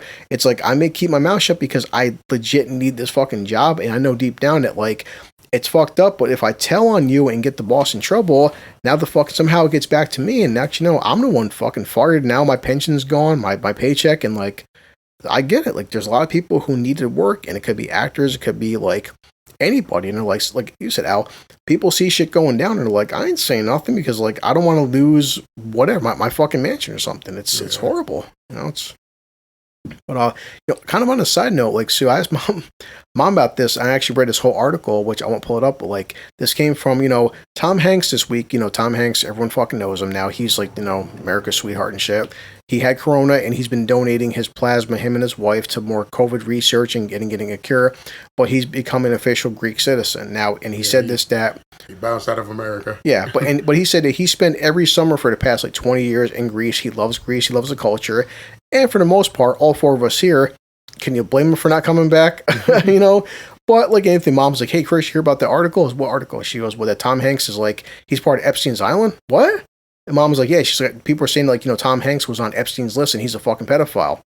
So of course I said, Mom, give me a minute because this is what part of our podcast. Before I comment, I want to read more than just one bullshit article. And so I told Mom. And so I read multiple articles and I found like one thing from like I think it was the Daily Beast or something, saying, hey guys, listen, no, Tom Hanks isn't a fucking pedophile, you assholes, okay? He went to Greece because first off, he was in Australia when he was diagnosed with COVID. He got over COVID. He's always lived in Greece. He was taking a picture of the Prime Minister of Greece because he wanted to celebrate his, Greek, citizenship and stuff. But there's been people slowly, more and more of Epstein's flight logs are being released and stuff, and it's being made out in public. There's been not a single shred of evidence saying Tom Hanks was anywhere near Epstein's Island. So it takes one asshole on fucking Twitter says, well, I'm pretty sure I read the logs and Tom Hanks is on the fucking list, and everyone's like, show us the fucking proof. But then, like, one dude on Twitter says, well, Tom Hanks right now, he's fleeing America to go to Greece because Epstein shit's coming out and he's part of the fucking pedophilia ring. And based on what? Well, I have no actual evidence, but I think this. Go fuck yourself. And it's like, and this is, so even Mom was like, Chris, she goes, do I have to fact check everything now? Mom, honestly, yes. Yeah, you do. Yeah. Yes. I said, it comes to, like, certain things, like, okay, flat out, I've said it a million times before. I'll say it again. I'll say it a million times more. Like, with the whole Johnny Depp, Amber Heard stuff, I didn't believe it from the get-go. Because, you know, she was not that famous until she married Johnny Depp. And then, all of a sudden, she's popping up everywhere after she accuses him of abuse. Mm-hmm. Tom Hanks is an frickin' icon. Yeah. In the frickin' movie industry. Listen, I'm going to say that the way I feel about Tom Hanks is the exact same way I used to feel about Bill Cosby. So, yeah. When somebody says something about him now, I have to guard myself. I mean, like I said, I literally just typed in Google, which I said. Though I have a better judge of character. Well, no, but I don't doubt that. But that's the point. We don't know that though. So, yeah. but this is the point that right here, I just popped up Tom Hanks pedophilia, but this came out from like factcheck.com. This from Newsbreak. Anything just like. But I just pop up like when he was first like was Tom Hanks arrested for pedophilia in Australia, and says no. Say a viral Facebook post, again, a Facebook post by who fucking knows, but a random Facebook post claimed that Tom Hanks was arrested for pedophilia in Australia and pretending he tested positive for coronavirus as a cover-up for his arrest. But this is how shit starts, though. I said, no, we all know it's bullshit. Tom Hanks has been fucking proven to have coronavirus. He was in lockdown because of corona, not because he's a fucking pedophile. But, like, this is how shit starts, though. So the whole fuck point goes back to the thing with fucking Ellen and shit. Like, until you show me actual fucking any kind of physical fucking proof that Tom Hanks was raping fucking kids or is pedophilia, anybody now on Twitter and Instagram and Facebook and fucking TikTok can accuse anybody of anything, and fucking morons believe this shit. You know, it's been happening for years, though. That's the thing. The funny part, and I'll say this on the side, I seen this on Twitter. We mentioned, I see one comment laughing with that whole explosion that just happened over Lebanon. One guy was like, well, one girl said that she said that her boyfriend happened to see a plane flying over the fucking, the factory. It's like, was there any proof? She goes, no, he said he had no proof, but he thought he saw a plane. So? But it takes something like that to start some big, like, hey, guys, now reports say there was a plane that dropped a bomb. Get the fuck out of here, man. Like, so. It's like playing the freaking game telephone. On the internet, you don't have to have any facts. Someone just like, I feel like I saw a plane, and it's taken as 100% facts because some people are so desperate. As of right now, that's the thing. Past it's few like months, playing freaking telephone. Like, I could sit here and say, oh, Chris has a pretty nice head of hair. It could get to, like, the 20th person, and the person will be like, Susan said Chris sucks dick for a living.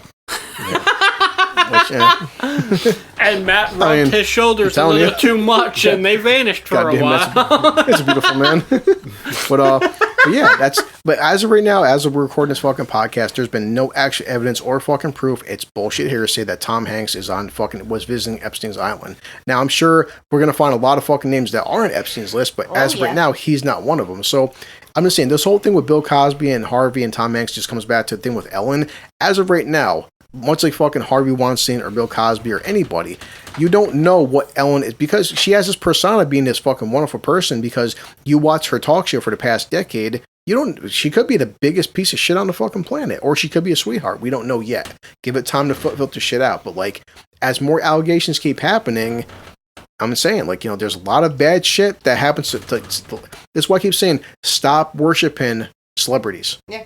And I think that people are starting to see this more and more. Athletes, we've seen this from athletes. My favorite icon is a football player or a basketball player. Next, they find out this basketball player is fucking raping kids, or like having like these illegal dog fights in his backyard, or he's fucking pissing on girls, and fucking because he's an R&B singer. Like, no, I have the best. Come on. I mean, idol I still ever. say Dave Chappelle said, if you were a fan of R. Kelly, you knew what the fuck the motherfucker was doing.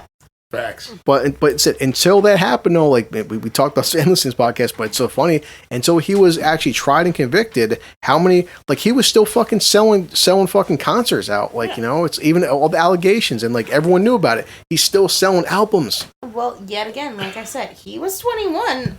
He married Aaliyah. She was 14.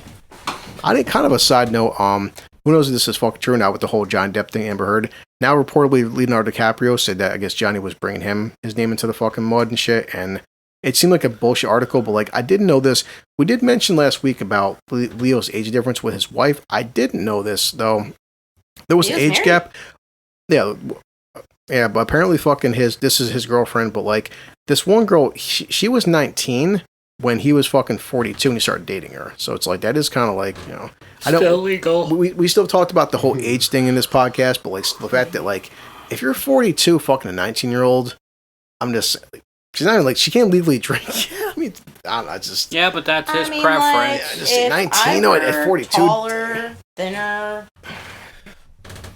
famous, I'd fuck Leonardo DiCaprio in a heartbeat. Yeah. What makes you think you need to be taller, thinner, and famous? Because that's the type of shit that he goes for.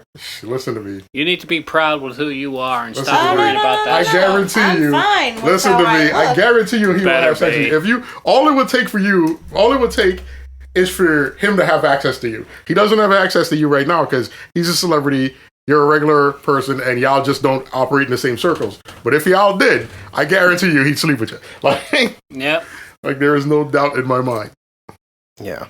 It's just because of that feeling of they can. Yeah, well, okay. See, he's never been officially married, but his girlfriend is 22. But the point is, like, he was dating her since she was 19. Yeah. But it says also Leonardo DiCaprio refuses to date women over 25. That's on him. There you go. It's just like R. Kelly. Well, see, fucking and dating are two completely different concepts. Well, he ain't dating shit. Yeah, but you don't have to date a woman to have sex with them or date a man to have sex with them. So, yeah.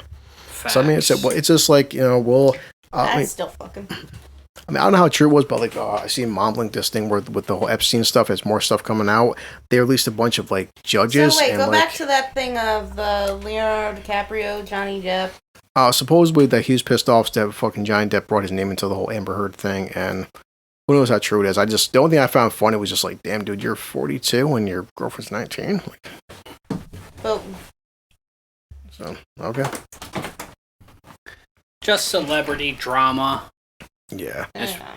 So Elon Musk was dragged into it, and apparently he bugged the car he gave Amber Heard or something. And I'm just laughing at all this shit because I find it funny. yeah. I mean, I'm just gonna. It's gonna be curious when the more this Epstein shit keeps coming out with them having Ghislaine locked up and like. Burn. So we're gonna see a lot of fucking names come out, and I think it's gonna be a lot of names people are not gonna be expecting.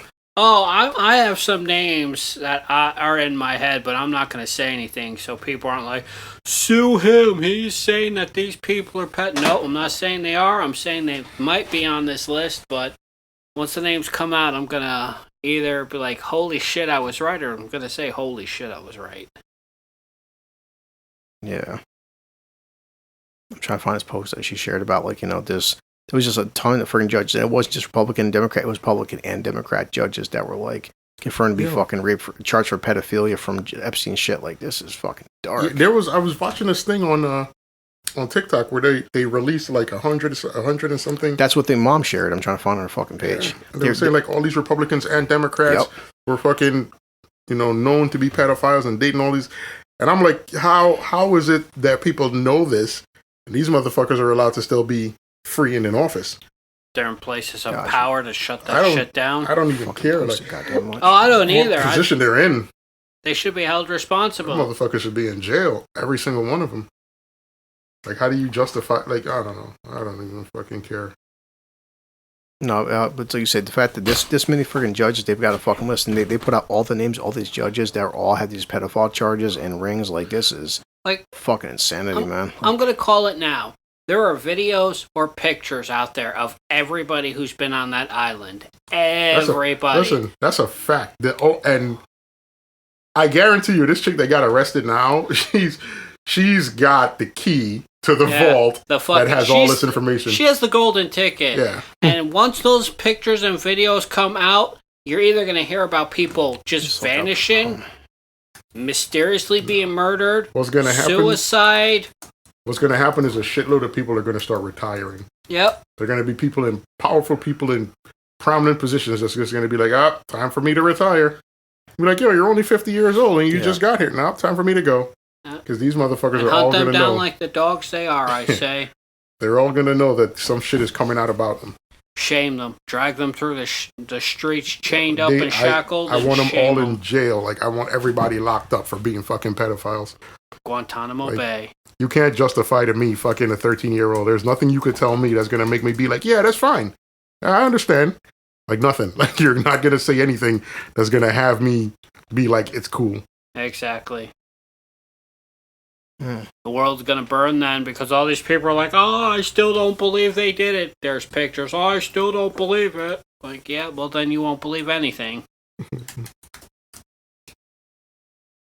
I try to find it's not popping up for some reason, but yeah, there's like I'll find some time. There was some fucking big list. I would say they had like a whole fucking launch list of just all kind of fucking judges. That shit was I saved the video. As a matter of fact. I can believe it. I can honestly believe it. It's gonna get dark. Yep. 2020 for you.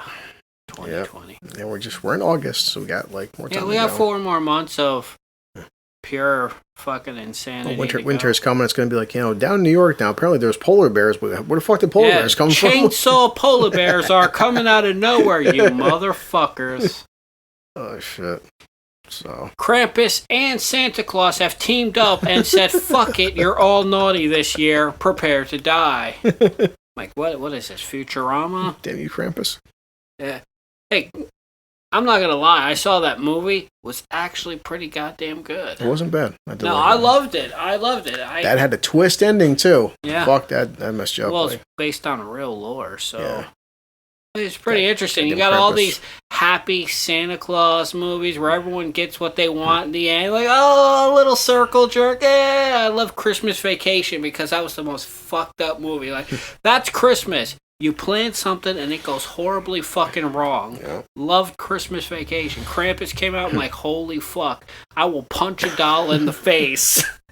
Yeah, talking about new stuff is it's been like we've only had like basically 3 news articles. We just killed a couple hours because even like since Tuesday besides like murder, cannibal ants, like it's every day, cops shooting this, riots this, Antifa this, the fucking more shit with Biden and Trump. Like that's all I fucking read. So it's the comical stuff was just like murder, cannibal ants. That's the only thing funny. I love those new T-shirts hiding from Biden. I sent that to Al. I'm just like, who the fuck made this? Like, I love it. You pricks. Like, I loved it. For Biden. Poor Biden. Those little girls look scared. I'm like, yes, be afraid. It's like, if Biden does fucking win a day after fucking diagnosed with Alzheimer's, like, Kamala Harris will be like, he died of cocaine. Did he ever do cocaine? No. And you see her hide in the pack. I fucking knew it. Here's what the thing is. What? It says Amber Heard said that Johnny Depp accused her of cheating on him with Leonardo DiCaprio. Yeah. Apparently Leo got pissed about that, so I was just like, God damn, Leo, you're 42, fucking 19-year-old? Like, God damn, all right, bro. Well, get some actual evidence, not he said, she said.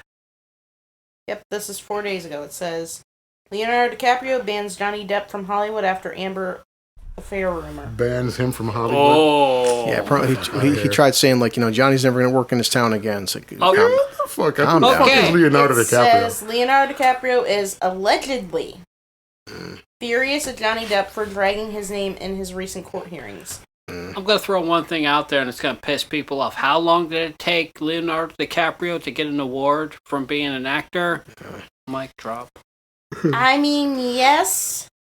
Yeah, it's just more Hollywood bullshit. He's forgettable. Nobody gives a fuck about Leonardo DiCaprio. Yeah, I give a fuck about Leonardo DiCaprio. But I fucking mouth. But it's all drama at this point. If it wasn't 2020 where everyone's locked up, nobody would be... 2/3 of the shit is saying that she's the one who said this, that apparently Johnny Depp said that she was having an affair with Leonardo DiCaprio. Yeah. So why is he coming at Johnny Depp if it's... Because he's one of her little Alleged. playboys, maybe? Well, definitely, like, like, all of us, the three of us have the bro code and shit. We do. It's like, but in Hollywood, no one has that fucking code. So, and so far, this whole Amber Heard, Johnny Depp thing, when we talk about, all I've fucking seen against him is just like, well, the guy had a substance abuse problem. Okay, a major A-list guy worth $700 million did some coke. What a fucking shock there, Yeah. Oh, he likes drinking expensive wine. Well, if I was worth $600 million, I'd probably, Elliot, let's share a fucking bottle of $1,000 fuck wine. yeah. But besides, $1,000, here's a $50,000 bottle. But this happened like what, 4 months ago? Johnny Depp, he finally made an Instagram account after it's 2020. Johnny Depp, for the most part, has been quiet to himself. He likes fucking playing piano. He plays guitar. He just hangs out. He's very low key. He always has been fucking low key. He loves the fucking character of Jack Sparrow. But even before Jack Sparrow, Johnny Depp's always been for most part, seems like a great guy, low key. He said this whole situation with Amber Heard wasn't his doing. She started this whole fucking bullshit. So exactly. It's like he's just, all he wants to do is fucking just make his money, have a career, and go to fuck home. And she's just like, this whole thing was started by her, not him. And now it's like she's the one dragging people. But the thing is, if he was accusing Elon Musk or fucking Leonardo DiCaprio, anybody for fucking his wife, were you guys fucking his wife? Okay, here it is. It says, recent court hearings. Depp filed a lawsuit against the Sun's publisher, NGN, and editor Dan Wooten for calling him a wife beater. During the hearing, Amber Heard gave her accounts and revealed that her ex-husband accused her of having an affair with Leonardo DiCaprio. She probably did. According to New Idea, DiCaprio was upset with what Depp did, especially since he barely knows Heard. Excuse me. Not Corona. The Titanic actor is also very happy with his girlfriend, Camilla Morone. Oh, yeah. So he doesn't want anything to do with Depp and his case. So she turns 25. Well, then it should be her then he loses interest. Case, since she brought him into this instead of being an idiot and going after Johnny Depp. Yeah. It's all alleged bullshit though too, saying, "Oh, Leo's furious." Yeah, but, it's not Leo himself saying I'm pissed off at Johnny over what the fuck was said, because it also is Amber saying that Johnny Depp said this. That's why I don't care about Hollywood, because this is a place where it's proven children have been abused, children have died, children have been molested, children have been given drugs. And all this from actors, directors, and all that. And everybody is still fine with Hollywood. But it's been proven that this is the biggest shithole in the world. And not even Hollywood. It's just fame. It's just whether it's OJ was a fucking... Tell you something about Hollywood. It is the biggest industry in the country. Nobody makes money the way Hollywood makes money. They churn out fucking movies and TV shows and pay people billions of dollars for acting. Nobody's gonna try to stop that machine, even though they could stand back and look at all the fucked up shit that's happening. They would rather let the fucked up shit continue happening so they could keep making money. That's why I prefer video games and anime, because fuck Hollywood.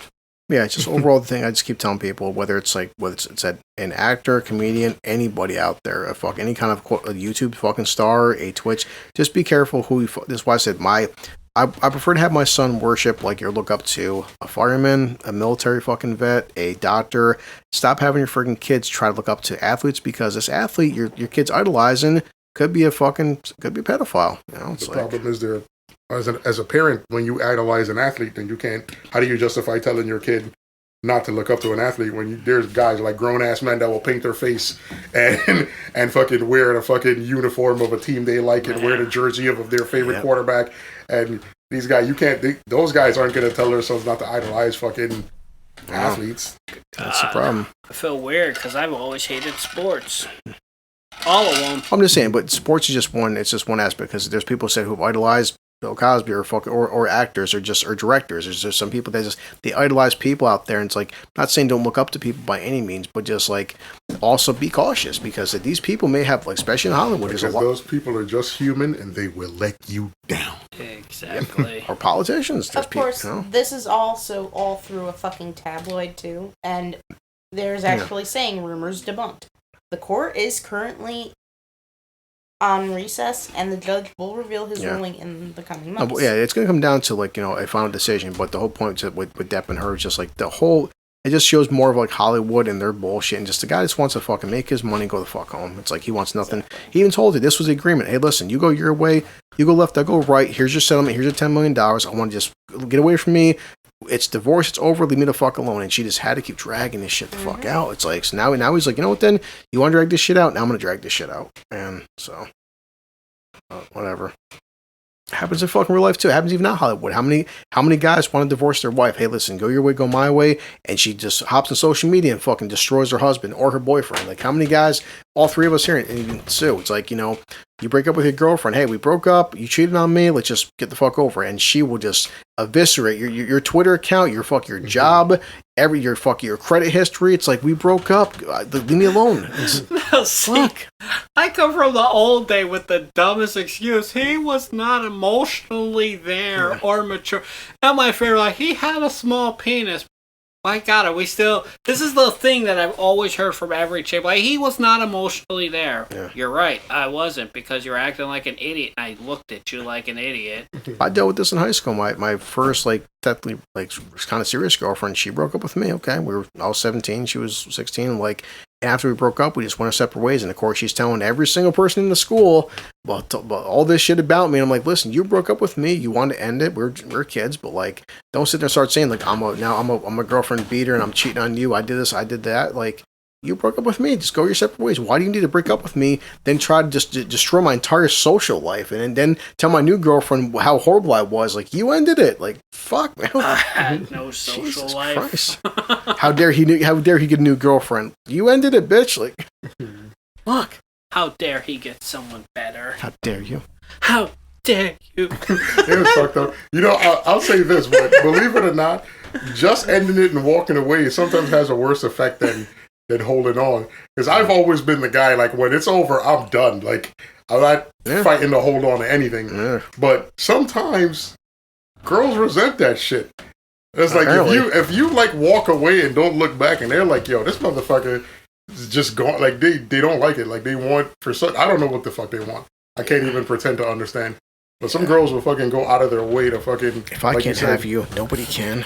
It's not even that, because they don't want you. They just don't want anybody else to like you. Like, they want to walk away from you, but they don't want you to be happy with the walk away. Especially if you walk away and you don't look back. Like, if a girl says to you, we're broken up, and you're like, fine, and you walk away and just even, like, 2 days later you got a new girlfriend, that's going to send her into a spiral. And I've done that. Like, and it's weird to me, because I don't get it. Like, it's like you said, if you break up with me and you decided you want to move on, then let's do that. Like, Even my kid's mother, it's like, Sue's knowing this intimately. Like, my kid's mother, you left me while I was in prison. I had to hold that down. And every kind of girl I had since then, she has this big problem with, like, I don't want her near my fucking son. I'm like, well, daddy can't be single for the next 40 years. Like, it's like, and you got a new boyfriend while I was in prison, you bitch. Yeah. Like, so it's like, you got the balls come at me when I get a new girlfriend? Like, the fuck is... If I had a kid and a woman ever said that to me, I'd bust out laughing in her face. I'm like, you got a whole new man. Like, you got a man in your life. He's around my son regularly. Yep. You're going to tell me you don't want... Get the fuck out of here. Like, shut up. Like, that shit is stupid. Yeah, it's like, well, like Al said, this the problem with fucking being a parent is, like, be careful who you impregnate, but then it's hard because, like, I impregnated fucking Satan's spawn, but then look what it gave me. So it's like, oh man, it's hard. It's like, nobody gets to grow pregnant thinking that, like, you want to have a loving relationship and raise a kid and be together, and, like, I didn't impregnate her thinking that she would turn out to be this piece of shit. Like, I'm going to impregnate Sue thinking that we're going to have a loving relationship. All's well that ends well. Come on, skeet. She doesn't cook. That's okay. That's okay. Take out. Look at him. Part of him just died. No, like, fuck. She doesn't, with a rack like that, she doesn't have to cook. Cooking is not a trait that she needs. Next time we come here, she's going to have some dude sit next to her serving us papers. We'll see you in court. She's like, this motherfucker harasses me every time I step into this basement. I need him arrested, brought up on charges. It's like, motherfucker, I live in this house, and you're coming in here and disrespecting me. It's not disrespectful. We're saying what we like about you. I was like, Jen, like last podcast, I was laughing so hard. Jen's mentioned like being a stripper and stuff and her chest size. And when I weighed like 100 pounds thinner and like, and it's like, her friends telling when like, I was in shape and looked good. Her friends saying like, Jen, there's a size for everybody. So you agree I'm fat? And her friend's like, well, it's like, Jen's not even fat though. Let's be honest. No, she's not. She's not even fat. Like I don't know in her mind what she sees as fat. Because you didn't see her because she's going by the body she had 10 years ago. Like she had the fucking the friggin' bikini body where it's like the flat stomach. She was a toothpick with big boobs. Pretty much, yeah. But you can't live in the past. Well, I keep telling her, buddies, like it's those choices, Jen. Like fucking you decide to sleep in all day instead of going for a jog. Like I'd rather look forward to the future than looking behind me all the time. Yeah. 10 years ago, yeah, I was in shape, but who cares? 10 years ago doesn't affect me now. I said, just it depends what you're looking for. Like the fact that I've had in my lifetime a sleep apnea machine because I was so fucking fat. Like that's like when you have to go to bed with a breathing machine, it's nature's way of telling you, look, dickhead, put down the fucking pie. Okay, pick up a salad. Put down that cheeseburger with extra bacon, you fat bitch. Yeah, but again, this is different between women and men. Like I said, Jen can gain 100 pounds, she's still gonna get laid. I get 100 pounds and I'm like, I'm fucking a fleshlight. Like it's shit. Because you choose to. I don't know if that's true. I mean, you gotta be a little bit more aggressive, dude. I don't believe Chris. Chris is a whore. Like,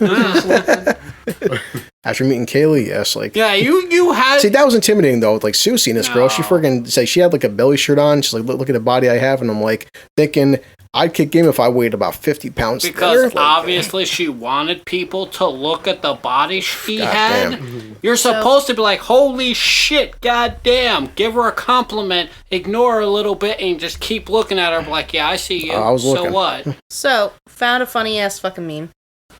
5-year-old. Mommy, why do girls wear bras? Me. To support their boobies. 5-year-old. No, they're trapping their boobies. They're booby traps. Cracks herself up. I'm raising a comedian. Also, she's not wrong. Yes.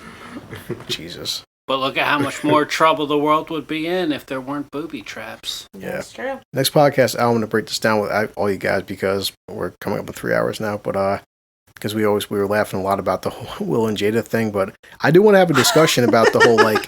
Technically they were in an open relationship, but like I do want to have a discussion with everybody here, and even if Junior's here, like why do you think like. It could be just me listening to social media and even listening to Howard Stern. He's had guys in the show, but it seems like for what I've heard, like it seems like I'd say 9 out of 10 open relationships they wind up failing, and I think there's a reason behind that. But like that's going to be a whole podcast in itself because like I would never do that, and like I've met people who have done that, and like I'm just saying it seems like more often than not they wind up failing. It just seems like it's not. It can't work. The reason it can't work is because. If you're going to have an open relationship, you're better off saying, let's take some time.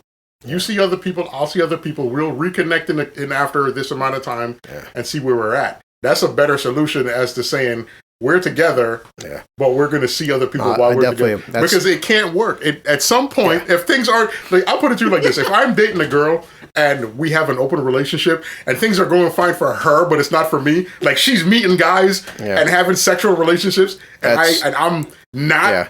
I'm going to resent that shit. Like, we can do 2 hours on that. That seems like this guy, Brent Howard show. Brent was going through that, like he was broadcasting. He wanted to quit Howard shits. It's a lot of it, but that's a very complex thing. I've never got that. I'm never doing it, but like, yeah, I've never met a successful or heard about successful long-term open marriage because, more Will Smith shit. There's a ton of them memes. Yeah, so. Cool. 3 hours, so it was cool. We killed up some time and say goodbyes. All right, you already know my spiel. Oh, yeah. Protect your neighborhood, protect your neighbors, donate to your local communities, help out the people that help you, and do better. Know better and do better, people. Yeah. Guess I'll do mine like, hey, as always, guys, this Tuesday I'll be setting up with my buddy Jim, and I will give Jim a lot of shout outs because he's helping us. He helped me figure out how to create this 6 microphones next time, and a week from Tuesday we'll be at Carlton's place, and I'm again giving Al a fair warning of like I'm not eating Monday. Giving Al a warning. I think you need to call Karen. Tell her what her cooking abilities are up against. Carlton said he was on Xbox. He was, make sure you guys to just let Al know ahead of time. Al needs to know not to eat Monday. And I'm like, oh, he knows. Trust me. So, he needs to know that so my I'm appetite giving is you a like a heads black up. hole. Get some loose pajamas too, because your stomach is gonna hate I'm not eating. you. I'm not bullshit. I'm gonna have coffee Monday. And that's it. So it's No, like you roll your eyes. Let me tell you what, this woman has out a buffet. She You has, want like- loose clothes because the beds are comfy and that food is good. But yeah, so like I do want to get the whole YouTube thing keep going. in mind though, I'm coming back with Chris. Mhm. I'm not coming back with like whoever's like staying.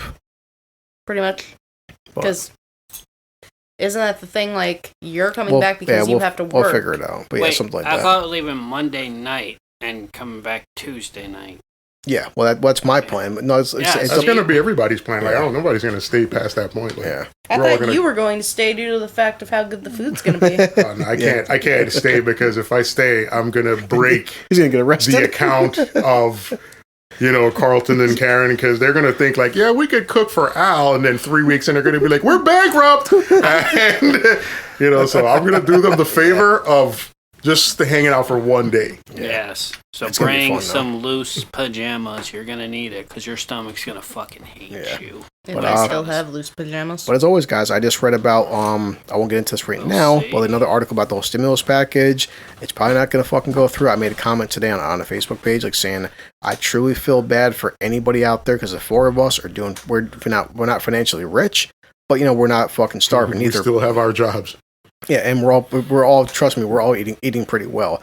There's millions of people that need this fucking package and they won't get that. And it sickens me and it saddens me. The fact that I keep reading about some dickhead said he was banned on Twitch, but now guess what? Now he's on Facebook or he's on YouTube gaming, and I'm like, damn, man. And these people are still begging for money, and there's women who can't feed their fucking kids. There's people that haven't paid their rent in X amount of months, and It comes down to the fact that taxpayers can't get tax relief from the government. Like, we can't get the money that we've invested into the government for all these years. We can't get a tiny portion of it back. But yet, the people who contribute the least amount collect the most of it. And that shit is insane to me. But that's what's happening. It's not just politicians. Like I say, anybody It's not. I see it. I like YouTube. I watch it. I like to fuck their videos or content. But I tell these guys, I'll make comments all the time. Guys, I like your content and your videos. I'll make my own YouTube account and Al can pop in, or Elliot or Susan, but I'm not taking your fucking donations. It's just it's sickening. There's people that kids need food, okay? You live in your fucking basement and you watch anime all day. I'm not giving you money, bro. Hey. Leave my personal life out of this. So I always just said, but just the fuck point that the four of us and even Junior, we all work, we all got fucking bills, but we pay our bills. If YouTube doesn't work out or this podcast doesn't work out, I'm still gonna fucking get a paycheck on Friday. So we're Al and Susan and Elliot, we have our incomes, but I'm not gonna be begging strangers for handouts. It's not the way I live. And so That's not the way anybody should live. No, Exactly. and unfortunately, a lot of people fucking do, and it sickens me. So that's why my spiel would always constantly be that, we don't want your money, nor will I accept your money, and help out people who actually fucking need it, because we don't. And when I make a YouTube channel, I'm going to say, guys, hey, I'm going to do a review of Watchmen or something, or Sonic the Hedgehog, or we'll watch whatever, but I don't want your donations. Let YouTube throw me some ads, no problem. I'm with that. Let them throw me a sponsor, but I won't be taking direct donations, because this is why our system is fucked for. There's kids who can't fucking afford sneakers, and you want to give some guy in his basement $10 for fucking drinking a Coke Zero and talking about fucking, fucking Transformers? Fuck that, man. I'm good. So. But they're more than meets the eye. So I did watch episode 1. Al, it's good. I like it. The animation's really good. It's good. I'm just saying, it's not for kids. That's the only thing. Yeah. It's not. I mean, if your kid is mature, he could sit down and watch it. I know your son could watch it because he's a smart kid. Well, he watched Umbrella Academy season 2 with me. He loved it. Yeah, he loves that fucking show. Wait, what show? Umbrella Academy. No, what's the other show? The new Transformers. Yeah. Al said, it's more mature, but we said, but a kid, well, he's 13 now, so he's at the level where it's can still enjoy kid shit, but he can also, Umbrella. See, I thought he was referring to Seven Deadly Sins, in which I was going to say. We'll watch that eventually. He's watching it already. Well, together, there's only so many shows. I only get them 2 days a week, so. Seven Deadly Sins is such a fucking soap opera. I loved it, but he was watching it with me opera. one freaking day, and I'm like, what the hell? Listen, I have a great kid. My son likes the show Lucifer. He likes the devil, so it's he's like, Dad, I love Lucifer because he's funny, and I'm like, We should. Well, he loves freaking Lucifer on Supernatural too. yeah. Well, we just watched last night. I bought Constantine with Keanu Reeves, and he loves Constantine's a great fucking movie. Have you read, like, when you get a chance, go on to like DC website or whatever, start reading some of the Lucifer comics? Oh god, it's staggering how powerful this son of a bitch is. Yeah. Like, the show doesn't do him any justice in terms of the kind of power he is in the DC universe. He is the second most powerful person. Yeah. There's no. I was like, yeah, I didn't even realize he was that brolic. Well, I just read last night, like another 4, which I'm gonna let you borrow tonight. Another 4 issues of Immortal Hulk, and I mean, this current Immortal Hulk series is getting like so many awards. It's fucking like it's got me back into comics. That's how much I love this current Hulk saga. So it's like. But yeah, it's good having a fucking kid where it's like, yeah, he's appreciating more mature stuff, but he can still enjoy kiddie shit too. But like the Umbrella Academy it's fucking fantastic. Season 2 was awesome. I watched it all in 2 days. Like, great fucking show. It was good. Yeah. So, anything you and Susan got? Yeah, I heard this video called "This Year is a Dumpster Fire." It's a parody of "We Didn't Start the Fire." People should watch it because this year is a dumpster fire. Oh, yeah. And that video was just fucking funny. I don't remember the guy's name. Just look up "This Year is a Dumpster Fire." Yeah, will do.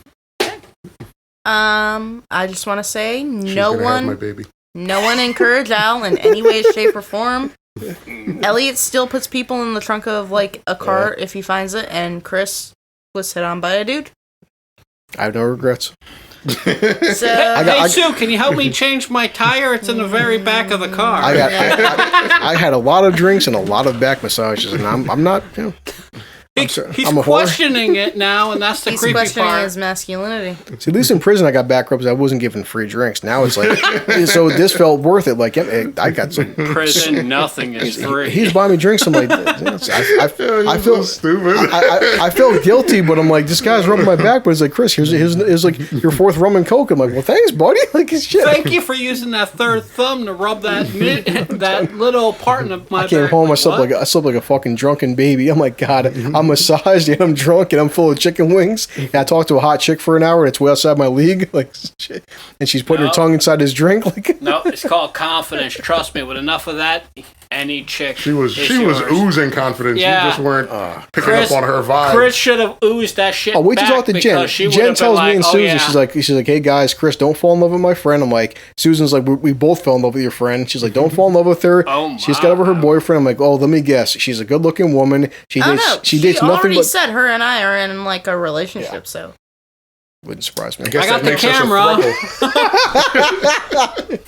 Just more to record, then. More to record. Guess, Sue, she's a good-looking girl. She's got the personality of fucking Molly, and she dates nothing but scumbags. Oh, I haven't heard that for the past 30 fucking years. Like, even when Molly was here, she's telling me, that's why me and Al were laughing. Like, Molly's like, I'm single again. Yes, Molly, and you say you want XXXX, but I guarantee you, let me and Al go through your last 5 boyfriends. I guarantee you they're nothing. They're all dirt merchants. Like the stuff that you say you want. Because Junior, we bust his fucking balls, but in terms of boyfriend material, unlike your past 10 scumbags, he would actually fucking take care of you. Junior would like be great for her. But I guarantee you, all she'd need to do to have like beautiful children for Junior is just cheat on him with someone who's good looking. Long flowing hair.